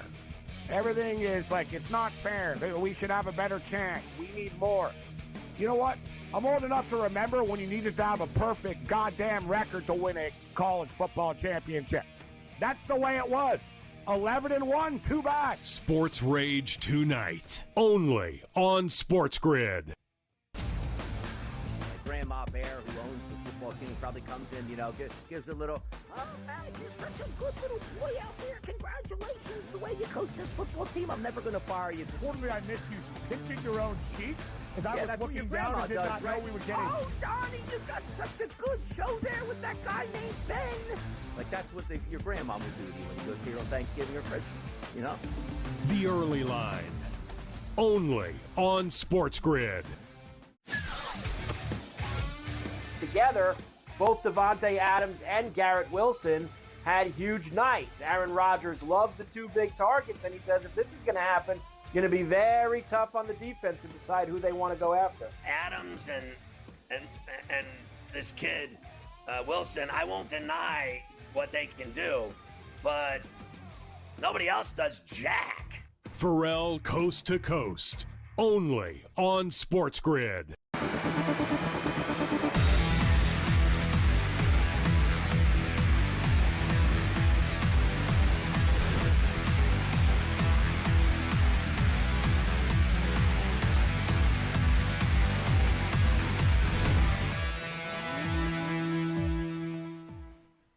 Marquez Valdez-Scantling, a touchdown for the Saints, and they went for two. So how about that? 14 all between the Rams and Saints. Cash the in-game over if you invested in that, as we talked about it, but it's a brand new game. Tied after Dante Pettis caught the two-point conversion from Derek Carr. Back with Scott and Joe. 11:50 to go, fourth quarter. Obviously, tons of time left. Multiple drives that you would suspect on either side, depending on their efficiency. But the Rams will be getting the ball back with an opportunity to go back ahead what once was an 8-point lead only moments ago. The Rams now, Scott, are still 2.5-point favorites, but heavily juiced, minus 160. Yeah, I don't know if I'd be doing that. You want to take it at minus 2.5, okay. But why? I wouldn't do the minus 160. That's a little too pricey for me. So let's see them go right down the field. If you got all those props that we talked about, I mean, everything that's good. I'd rather have it be 14-14 than 14-12 with 12 minutes left to go. Now, obviously, they have to score, so the regular offense is back in play. I still think the Rams win the game, but I wouldn't. Now it's 3.5 at plus 136. That's interesting. Well, you could always just jump in and grab the alt line, though. You could pull it back within, under that's 3. True. Right. Yeah. Maybe that's what they do, Adam. Maybe they've got too much money with the 2.5 or not enough, so they say, all right, let's put the alt line up there and show 3.5. Maybe that'll generate some interest from people. So I wonder sometimes why they do that. Maybe that's it. Likewise.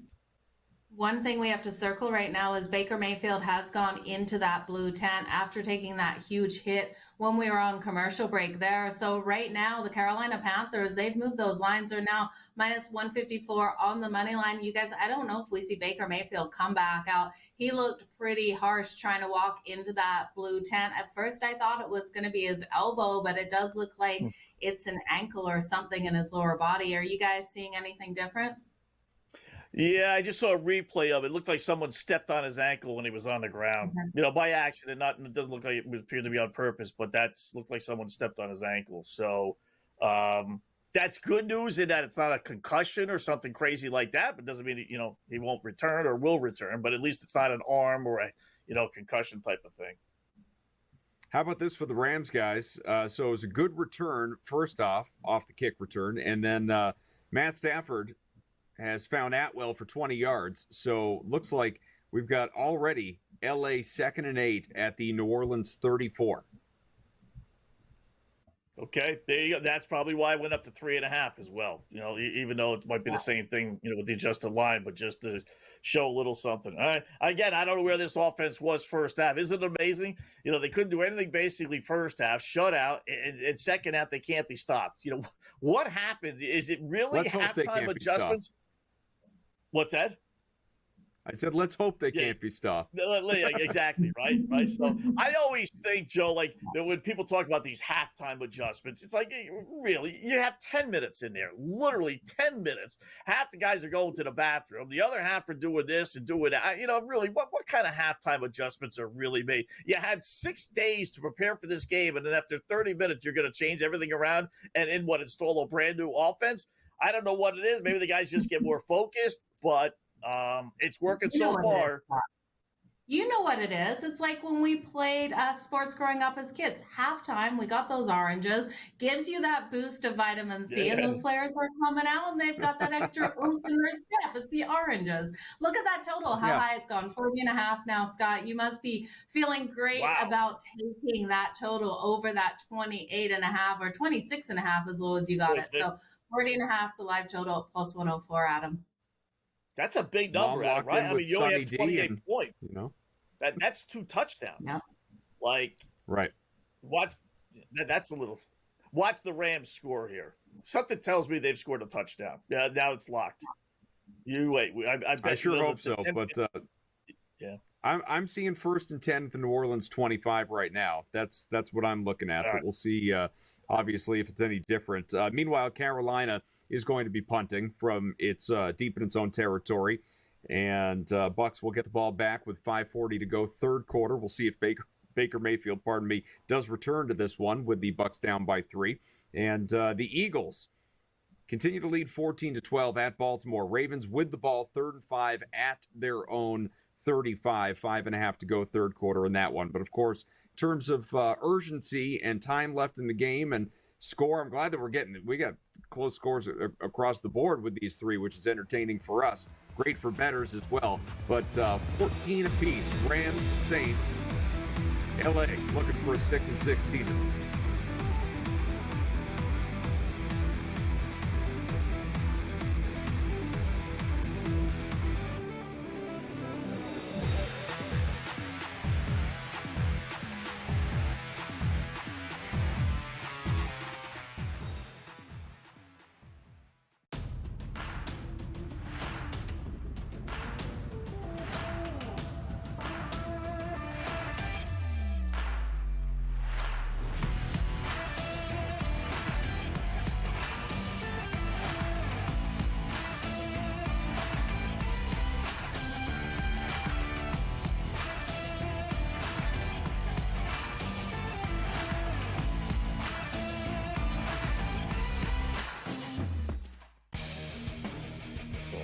We live in a society right now where everybody's a snowflake, everybody's a cupcake, and everybody thinks that nothing is fair.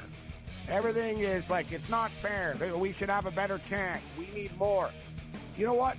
I'm old enough to remember when you needed to have a perfect goddamn record to win a college football championship. That's the way it was. 11-1, too bad. Sports Rage tonight, only on SportsGrid.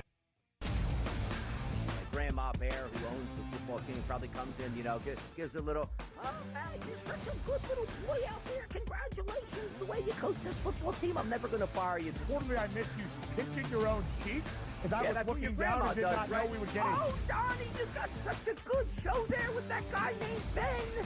Like, that's what your grandma will do to you when you go see her on Thanksgiving or Christmas, The Early Line, only on SportsGrid. Together, both Davante Adams and Garrett Wilson had huge nights. Aaron Rodgers loves the 2 big targets, and he says if this is going to happen, going to be very tough on the defense to decide who they want to go after. Adams and this kid Wilson, I won't deny what they can do, but nobody else does jack. Pharrell Coast to Coast, only on SportsGrid.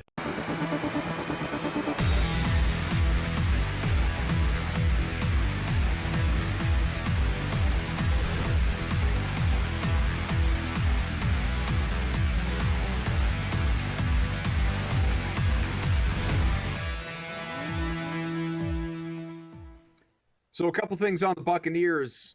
Bucky Irving has returned to this game. We had brought him up earlier in the questions as to whether he would field, was replaced by Kyle Trask for a play, and now Baker is back out here. So, and Trask didn't even throw the ball. That was the handoff to Bucky Irving. So, Buccaneers 3rd and 1, Tampa 42, and trailing by 3, 4.5 almost to go in this third quarter. We'll see what obviously Baker is capable of doing with his return. I do stand corrected, by the way. Kyle Trask, it was a 5-yard dump off to Bucky Irving. So he is 2 for 21 receiving to go along with 12 for 47 on the ground. But expect to see, Baker is back in. So no question there. Meanwhile, the Rams, Puka Nacua, incomplete on the pass, but a penalty. So 1st and goal at the New Orleans 7 now for LA, guys, in a 14-all game, 9 minutes to go in the fourth, Joe. I'm just smiling because Baker came back in. He threw that interception. We've got 2 interceptions now for Baker Mayfield. Again? So oh, God. It is a happy day for me. I love those defensive props. I just want to bet defensive props every day. That's it. Right? Wow. Good for you. You know, look, we say it's smarter to be on SportsGrid. She gave it out earlier. She told all of you. That's right.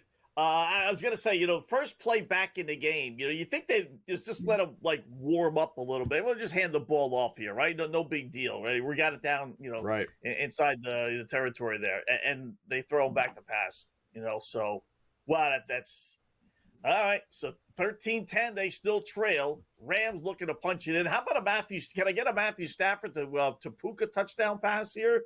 For my fantasy league, am I getting too greedy asking for that? I'd really like some yards on a Cooper Kupp. He's still at 3 for 17 in this one. Wow. I'm surprised, honestly. Yeah. Especially in this particular matchup. But anyway, Ravens do continue their drive, by the way. 2nd and 10 at the Philly 38. There's that touchdown. It went to Nacua. There you go, Scott. 7-yard touchdown to Puka Nacua. It did. So the Rams get ready to go up as long as they don't mess up the extra point. It'll be 21-14 with about 9 minutes, a little less than that to go here in regulation. And the Ravens have moved inside the 40, trailing by 2. Hopefully they can finish off the drive if you're on the Baltimore side, because relying on Justin Tucker right now, Joe, does not feel like an inspiring thing to do. Oh, it absolutely does. And I'm glad that I didn't play any kicker props in that one, because I can't believe all of the props bets that he's cost me over the season, as well as this game as well. So looking at that one, everything just locked up. So maybe they were able to get something done. FanDuel is showing 3rd and 7 at Philly's 35-yard line. They keep showing that replay of Puka getting in the end zone. That was a beautiful play by Puka Nacua to get in the end zone. Those live lines coming up 21-14. The spread now 6.5. That total 42.5. So we'll see if the Saints are able to answer back. Lots of time left in this game, you guys. 8 minutes and 54 seconds, Scott. Yeah, I did. What I tell you when they posted that 40.5, right? I don't know how they know. I know it's just coincidence. I really do.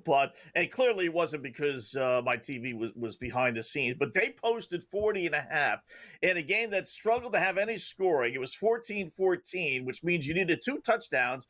And lo and behold, here we are, 5 minutes later, and you got one of the 2 touchdowns, and now it's up to 42.5. In a game that was, 6-0 at halftime, this may go over the original number. Crazy. They just showed, I was just flipping the channels here, and they just showed a reporter live from Orchard Park where the Bills play. Listen, I like playing overs. Did you even see them? Was it all snow in front? It was crazy, Adam. I mean, I tell you, I like playing overs, believe it or not, in those situations, because I don't think those defensive backs want to tackle some 225-pound running back with a full head of steam. But I would be inclined to play under passing props. It is freezing, frigid, and you saw the wind blowing in the background. They had a guy doing a stand-up shot, right? Just to kind of set the scene of what it's like there in Buffalo. I don't know how any team is going to throw. And if they do, it's going to be just rinky-dink short passes. I'm just going to, we'll talk more about it, I'm sure, later on. But Josh Allen, 225, sure. Brock Purdy, 223.5. Has Brock Purdy legitimately ever played in conditions like that? I mean, I don't think they're throwing for 240 yards. I'm going to go under on both those guys, especially Purdy. Guess who missed the field goal? One guess, Adam. Who missed the field goal? You called it. That's 3. Yeah. That is 3. Wow. An extra point and 3 missed field goals out of a guy who, not long ago, we got to go back a few years, I guess, but this dude never missed. Justin Tucker never missed. And the Eagles are up 14-12, still with about 90 seconds left in the third. Meanwhile, the Panthers have stalled out in the red zone. It is 4th and goal. And at the 4-yard line, I suspect we'll see that field goal to go up by 6. They will. Pinheiro, 22-yarder's good. So 16-10 now, Carolina in front, and that one is late third. So all these games, I mean, this is true witching hour. All these games are staying close, staying entertaining, and as far as just live spreads, by the way, opportunities, the Rams -6.5 now. I can't imagine anyone is necessarily looking to invest in that, but they are up by 7, 9 minutes to go. Panthers -2.5, leading by 6, so that has flipped. They are favorites. And the Eagles getting the respect that they deserve, -2.5 at plus money, plus 104, because, of course, they are up by 2, Scott. Wow. You know, if you're sitting on the over in that Eagles game, man, you were just got to be beside yourself, right? I looked it up. It was 4th and 7. So I'm not going to criticize Harbaugh for, you take the lead there. But, when does it come to the point where you just say, I'm not sending him out there. I don't care. If it's a 30-yarder, 35, whatever, the dude just, he doesn't have it today. For whatever reason, he doesn't have it. So, when does that get to that point if you're John Harbaugh where you brought it up there, Adam, but why bother? He's just, listen, he's a Hall of Fame kicker. I get all that, but he's had his struggles this year. He's clearly having them today. Outside of like a 30, maybe a 35-yard field goal, but he's already missed an extra point as well. So I really, outside of like a 30-yard field goal or less, I wouldn't send him out there anymore. I just wouldn't. I mean, he's going to lose the game for the club. He's won so many, he's due, but this is where you need Lamar to be Lamar, Joe. And I don't know if they lose here. Right, and they fall to 8-5. They fall 2 games behind Pittsburgh, which won in the race, which means they're probably not going to win the division. I mean, this, I would think, would end the Lamar Jackson MVP talk, right? Oh, absolutely. And I think that's why you've got to look at Lamar here to put the weight of this game on his shoulders. His rushing prop, it's already cashed to the over. As long as he doesn't get negative regression from what we jumped in live, it was right around 28.5. It's now 48.5. He's got 40 rushing yards on the table. And I think you look at that, but I also think you look at him to get that rushing touchdown. I'm just going to pull up the odds on that rushing touchdown because we know Lamar has the capabilities of getting there. His anytime touchdown now at plus 850. I'm going to reinvest in this one, you guys. I really do think it's Lamar or it's Derrick Henry coming out here. They've locked the line, so I can't give you Derrick Henry's number, but they can't rely on their kicker to get things done. I wouldn't put him out there either, Scott. Rashad Bateman's been ruled out with a knee injury, by the way. So we had mentioned him as a potential target in-game as far as Lamar Jackson, and props to consider, but not coming back, obviously, so off the board. So the Eagles have the ball, midfield, and looking like we may see a Philadelphia punt here. I think we're going to see a Philly punt to take us into the fourth quarter in that one, or to begin the fourth quarter anyway. Saints are 1st and 10 out to the LA 45. Carr hit Cedric Wilson for 19 yards. So Saints, may go down, but they're not going to go down without trying. That's for damn sure. Not rolling over in this one. We'll come back, talk more about these games. We've got an hour and change left. Sunday Night Football preview still ahead with Brady Cannon, and we will circle back to that NFC playoff chase as well.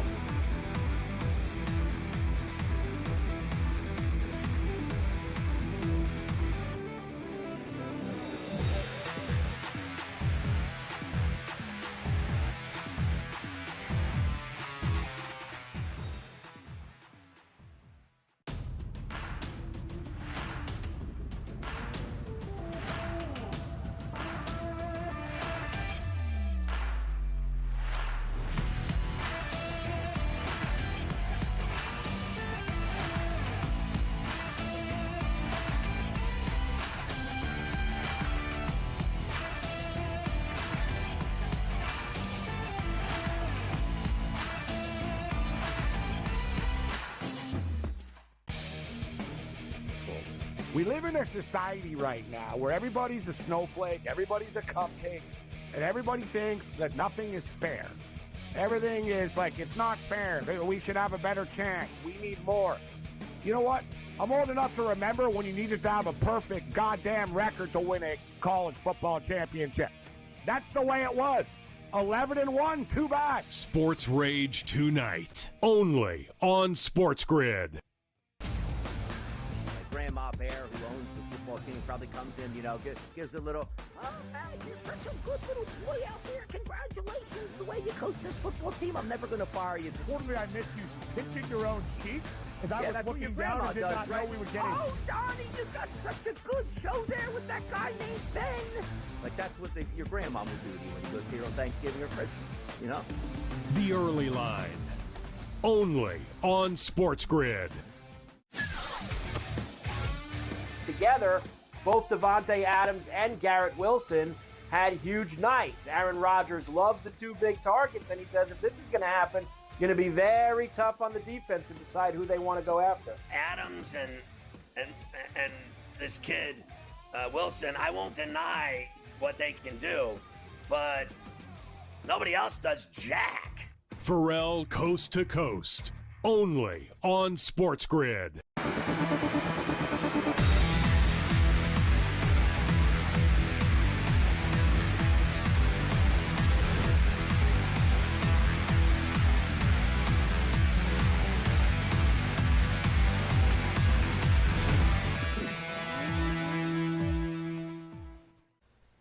All right, 1st and 10 at the Baltimore 4 for the Ravens. They don't go away, do they? Incredible. Start of the fourth quarter, it is 14-12. Ravens do trail in this game, but an opportunity once again to take a lead. That at least, as long as, I don't know if ESPN is giving me the correct information. I'm trying to compare and contrast them to my television here. I don't know if you guys, Scott and Joe, are seeing the same location with Baltimore sitting at the 4-yard line. I feel like it's notable enough spot that we get some confirmation on that, obviously. It was. Meanwhile, they punted away. Okay. They Philadelphia punted. They went 3 and out, and they punted inside the 5. And then that was the end of the third quarter, so it's going to be a little bit longer delay than normal. Okay. All right. Very good.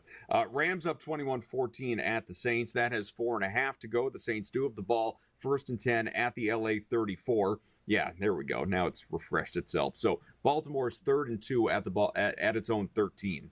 Meanwhile, the Bucs with the ball out to the Carolina 47 and trailing by 6.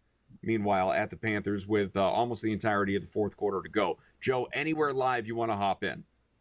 Well, I'd love to hop in on another interception out of Baker, but I'm going to reserve myself not jumping in there. If he throws a third one, well, I'll be laughing, but I don't think he does. I think he's going to be more careful with the ball. Now, that total sitting at 38.5. I really do think something about this game tells me the Panthers are going to walk away with the win. We know Baker, off of a great game, sometimes does this in the next game out, and I think that's what we're seeing out here, as this team only has 10 points on the board. But the Carolina Panthers, the defense needs to play really up to the level that we've seen out of them for the first 3 quarters of this game and hold solid. They can't give this away in the fourth, and it's only a 1-score game at the end of the day, you guys. 16-10 game right now with the Panthers in the lead. They're minus 140 on the money line. I don't love that. They were a 6.5-point dog coming into this, so I can't jump there at minus 140. I did grab them when they were still plus money as that dog around plus 122, but at this point, I must stay off for this game. I'm waiting to see if the Saints can do something on this drive. They're 1st and 10 on LA's 35-yard line. I know I'm on my island here, but Scott, how comfortable are you with your lead here with the Rams? I'm pretty comfortable. And what I'm debating is laying the 4.5, Joe. 4 minutes left to go. Saints have the ball at the Rams 33. I don't know if they would be kicking any field goals at this point. To me, I'm going to take the chance they're not. This is a touchdown or bust drive. And if that's the case, then I'm going to lay the 4.5 minus 108. You got an interim head coach. He's trying to make a name for himself. Team's moving the ball here a little bit. Barring a 4th and 9 or 10 or longer, I don't think they're going to kick the field goal. They're going to go for the touchdown. I don't think they get it. So I'm going to lay the 4.5 on the Rams. Saints have moved to 3rd and 1 at the LA 25, so they are, continuing to be pesky. Obviously, LA needs a big stop here. It's, as we know, with 3.5 to go, it's not like, I'd be awfully surprised. I guess I shouldn't never say never. I'd be very surprised if the Saints elected for a field goal to, trim it to 4 points and then put themselves in position where they need to get a stop and then score again. I think we are looking at, touchdown or bust here on this drive. So obviously it's a huge defensive opportunity for the Rams. Meanwhile, the Ravens, 1st and 10 out to the Baltimore 39 after a big grab out of Mark Andrews. What's the feeling here on this one? And by the way, Carr just scrambled for 9. So he's out to the 16-yard line. Brand new set of downs, 1st and 10 here for New Orleans. And I guess let's stay with this one for a moment, obviously, given the urgency. Less than 3 minutes to go. Joe, is, it's a weird time to invest in props, obviously, in game. And you guys both just, highlighted some thoughts on the spread. But what's your feeling? We'll take the gambling out of it for a hot second. What's your feeling on how this one plays out? Well, we have Alvin Kamara for 110 plus rushing yards in this. If he gets the ball, he's already at 105. FanDuel's giving it to us at minus 125. If he gets the ball in the end zone here to run it in, I think he has every opportunity of going over that number. He's got 108 now. It's ticking up. 110 plus. Now the juice is jumping up on that as he just must have made a play out there. So if you want to take him for 125 plus, that's coming in at plus 700. I just don't see him getting up that high right now. Otherwise, I'd stay off this unless you're looking at who's going to get that touchdown on the board. And did I miss something? No. I was going to say, did Derek Carr get the touchdown? I looked up at my TV and he's running with his arm up in the air. So they are using Kamara on the ground trying to get into the end zone here, you guys. If you want to take him for the touchdown, it's 210. Yeah, 108 21 now. for 108 for Kamara. By the way, they're at the 2-minute warning. So, Scott, we do have a quick stoppage to regroup. 2nd and 7 at the LA 13 in that one. But the Buccaneers, 1st and goal at the Carolina 6 now after Baker Mayfield hit Shepard for a dozen yards. So the Bucs, they have been relentless. Like I said, Carolina has just dared them to, come back and take a lead in this one. This may finally be that opportunity with 9.5 to go. Yeah, it's goofy. They're laying 1.5 plus the 175, which would mean 2 scores. They're not going to go for 2 if they tie this thing at 16, right? They're going to go for 1. And there you go. Irving touchdown, by the way. They did just hit. Yeah. Yep, just scored. Irving, wow. Who of course had left with an injury, returned in a big way. He's now 19 for 88 on the ground, and there's that extra point. So Tampa Bay is up 17-16, about 9 minutes left. Yeah. Tell you, you're getting the Panthers. I've been talking Tampa Bay the whole day, Joe, but I must say they played well today. They're moving the ball. We grabbed them at 11-1 for overtime. That missed extra point. Where's Justin Tucker when you need him for Tampa Bay today? But grabbing the Panthers plus 168. For hunch plays, that's not a bad little hunch. Needing just a field goal. You got plenty of time. Right? Not 9 minutes left. They're in this thing for the long haul. If they move the ball inside Tampa Bay territory, they'll become a favorite. So you want to play the game, take Carolina now plus the 162, and then let them drive a little bit, and then take Tampa Bay plus money. Yeah, like you said, Scott, so much time. 8 minutes, 53 seconds left on the clock for Bryce Young to drive that ball down the field. So, Adam, where are you rolling? Oh, yeah. I think. Look, I don't think Carolina wins this game, but I will say I think the odds make it worth investing. I'll put it that way. Rams Saints, they took a timeout. We're going to take one. We'll come back, tell you how that game.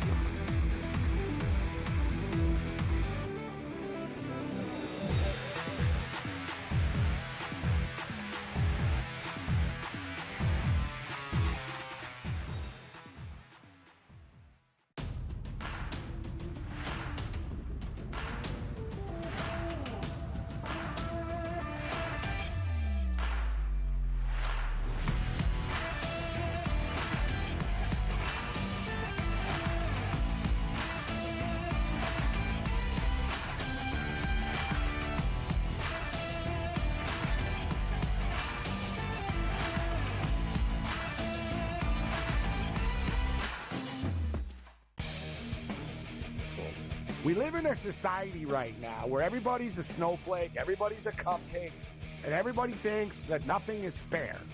Everything is like, it's not fair. We should have a better chance. We need more. You know what? I'm old enough to remember when you needed to have a perfect goddamn record to win a college football championship. That's the way it was. 11-1, too bad. Sports Rage tonight, only on SportsGrid. Grandma Bear, who owns the football team, probably comes in, gives a little, oh, man, you're such a good little boy out there. Congratulations, the way you coach this football team. I'm never going to fire you. Totally, I missed you picking your own cheek as I was looking down and did not know we were getting. Oh, Donnie, you got such a good show there with that guy named Ben. Like, that's what your grandma would do to you when you go see her on Thanksgiving or Christmas, The Early Line, only on SportsGrid.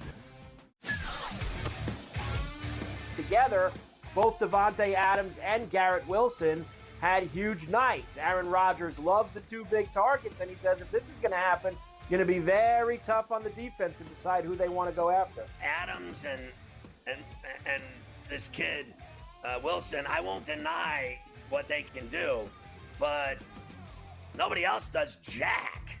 Pharrell Coast to Coast, only on SportsGrid.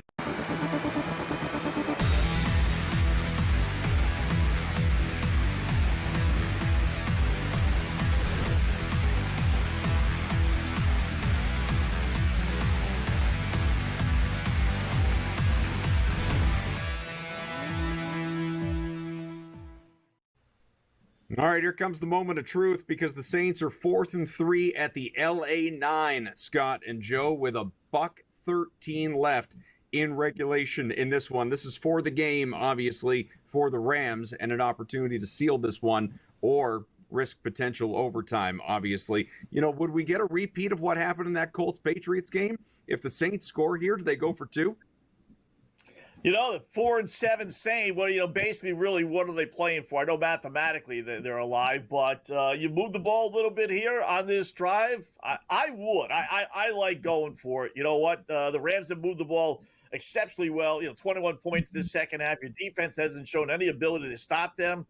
If I can't get 3 yards when I really need it, then I don't deserve to win the football game. So they might go for it with an interim head coach. If they your season's already lost, Joe. So, like Scott highlighted, Yeah, they didn't score. Oh, yeah, it absolutely is. I'm just holding my breath here, you guys, because you know where I'm rolling, Good. And it looks like it's going the opposite way. They didn't score.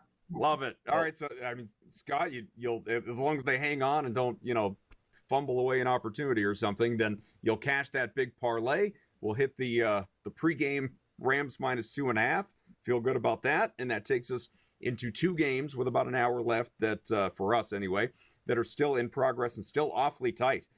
Buccaneers ahead of the Panthers now, 17-16, 8 minutes to go fourth quarter, and the Eagles, of course, are leading 14-12 back with the ball in Baltimore. Still 11 minutes left in that one.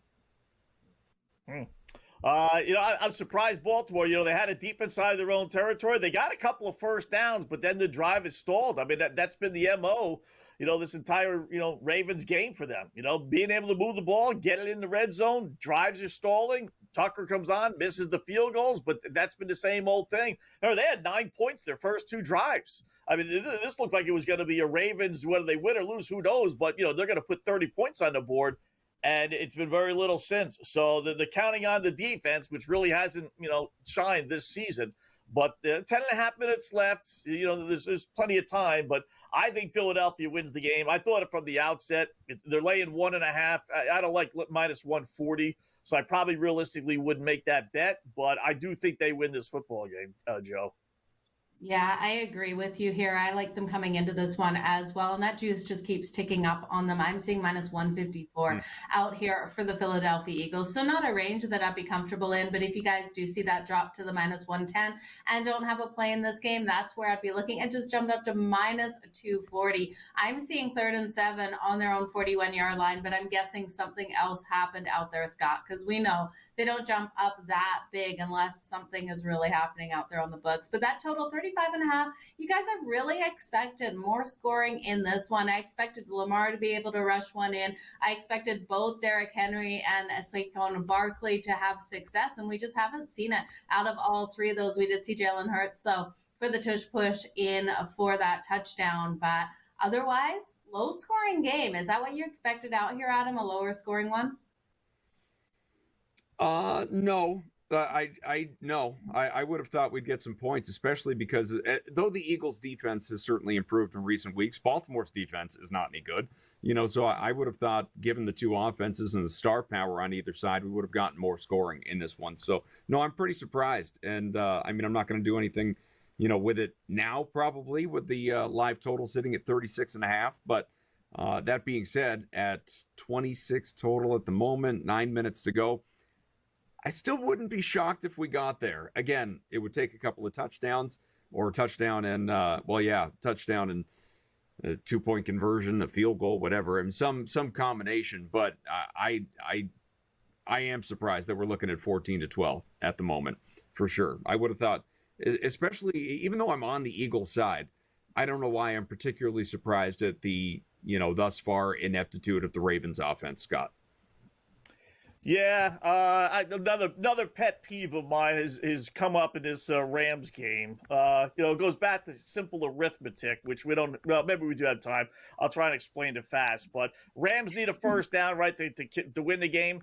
They get a first down on first down, which means they have the same scenario. You still really need, just 7 seconds left. You still need another first down. If the Saints use their 2 timeouts, the Saints don't use their 2 timeouts. They would have, if they would have stopped them, would have forced the Rams to punt the ball from their own end zone or right near it with about 5 seconds left. Instead, they let them run off the clock 2 knees. I know it's simple arithmetic, head coaches, but, How about this? We got an Eagles touchdown, folks. Saquon Barkley, 15 for 90 on the ground. The Eagles go up 21-12, 8 minutes left.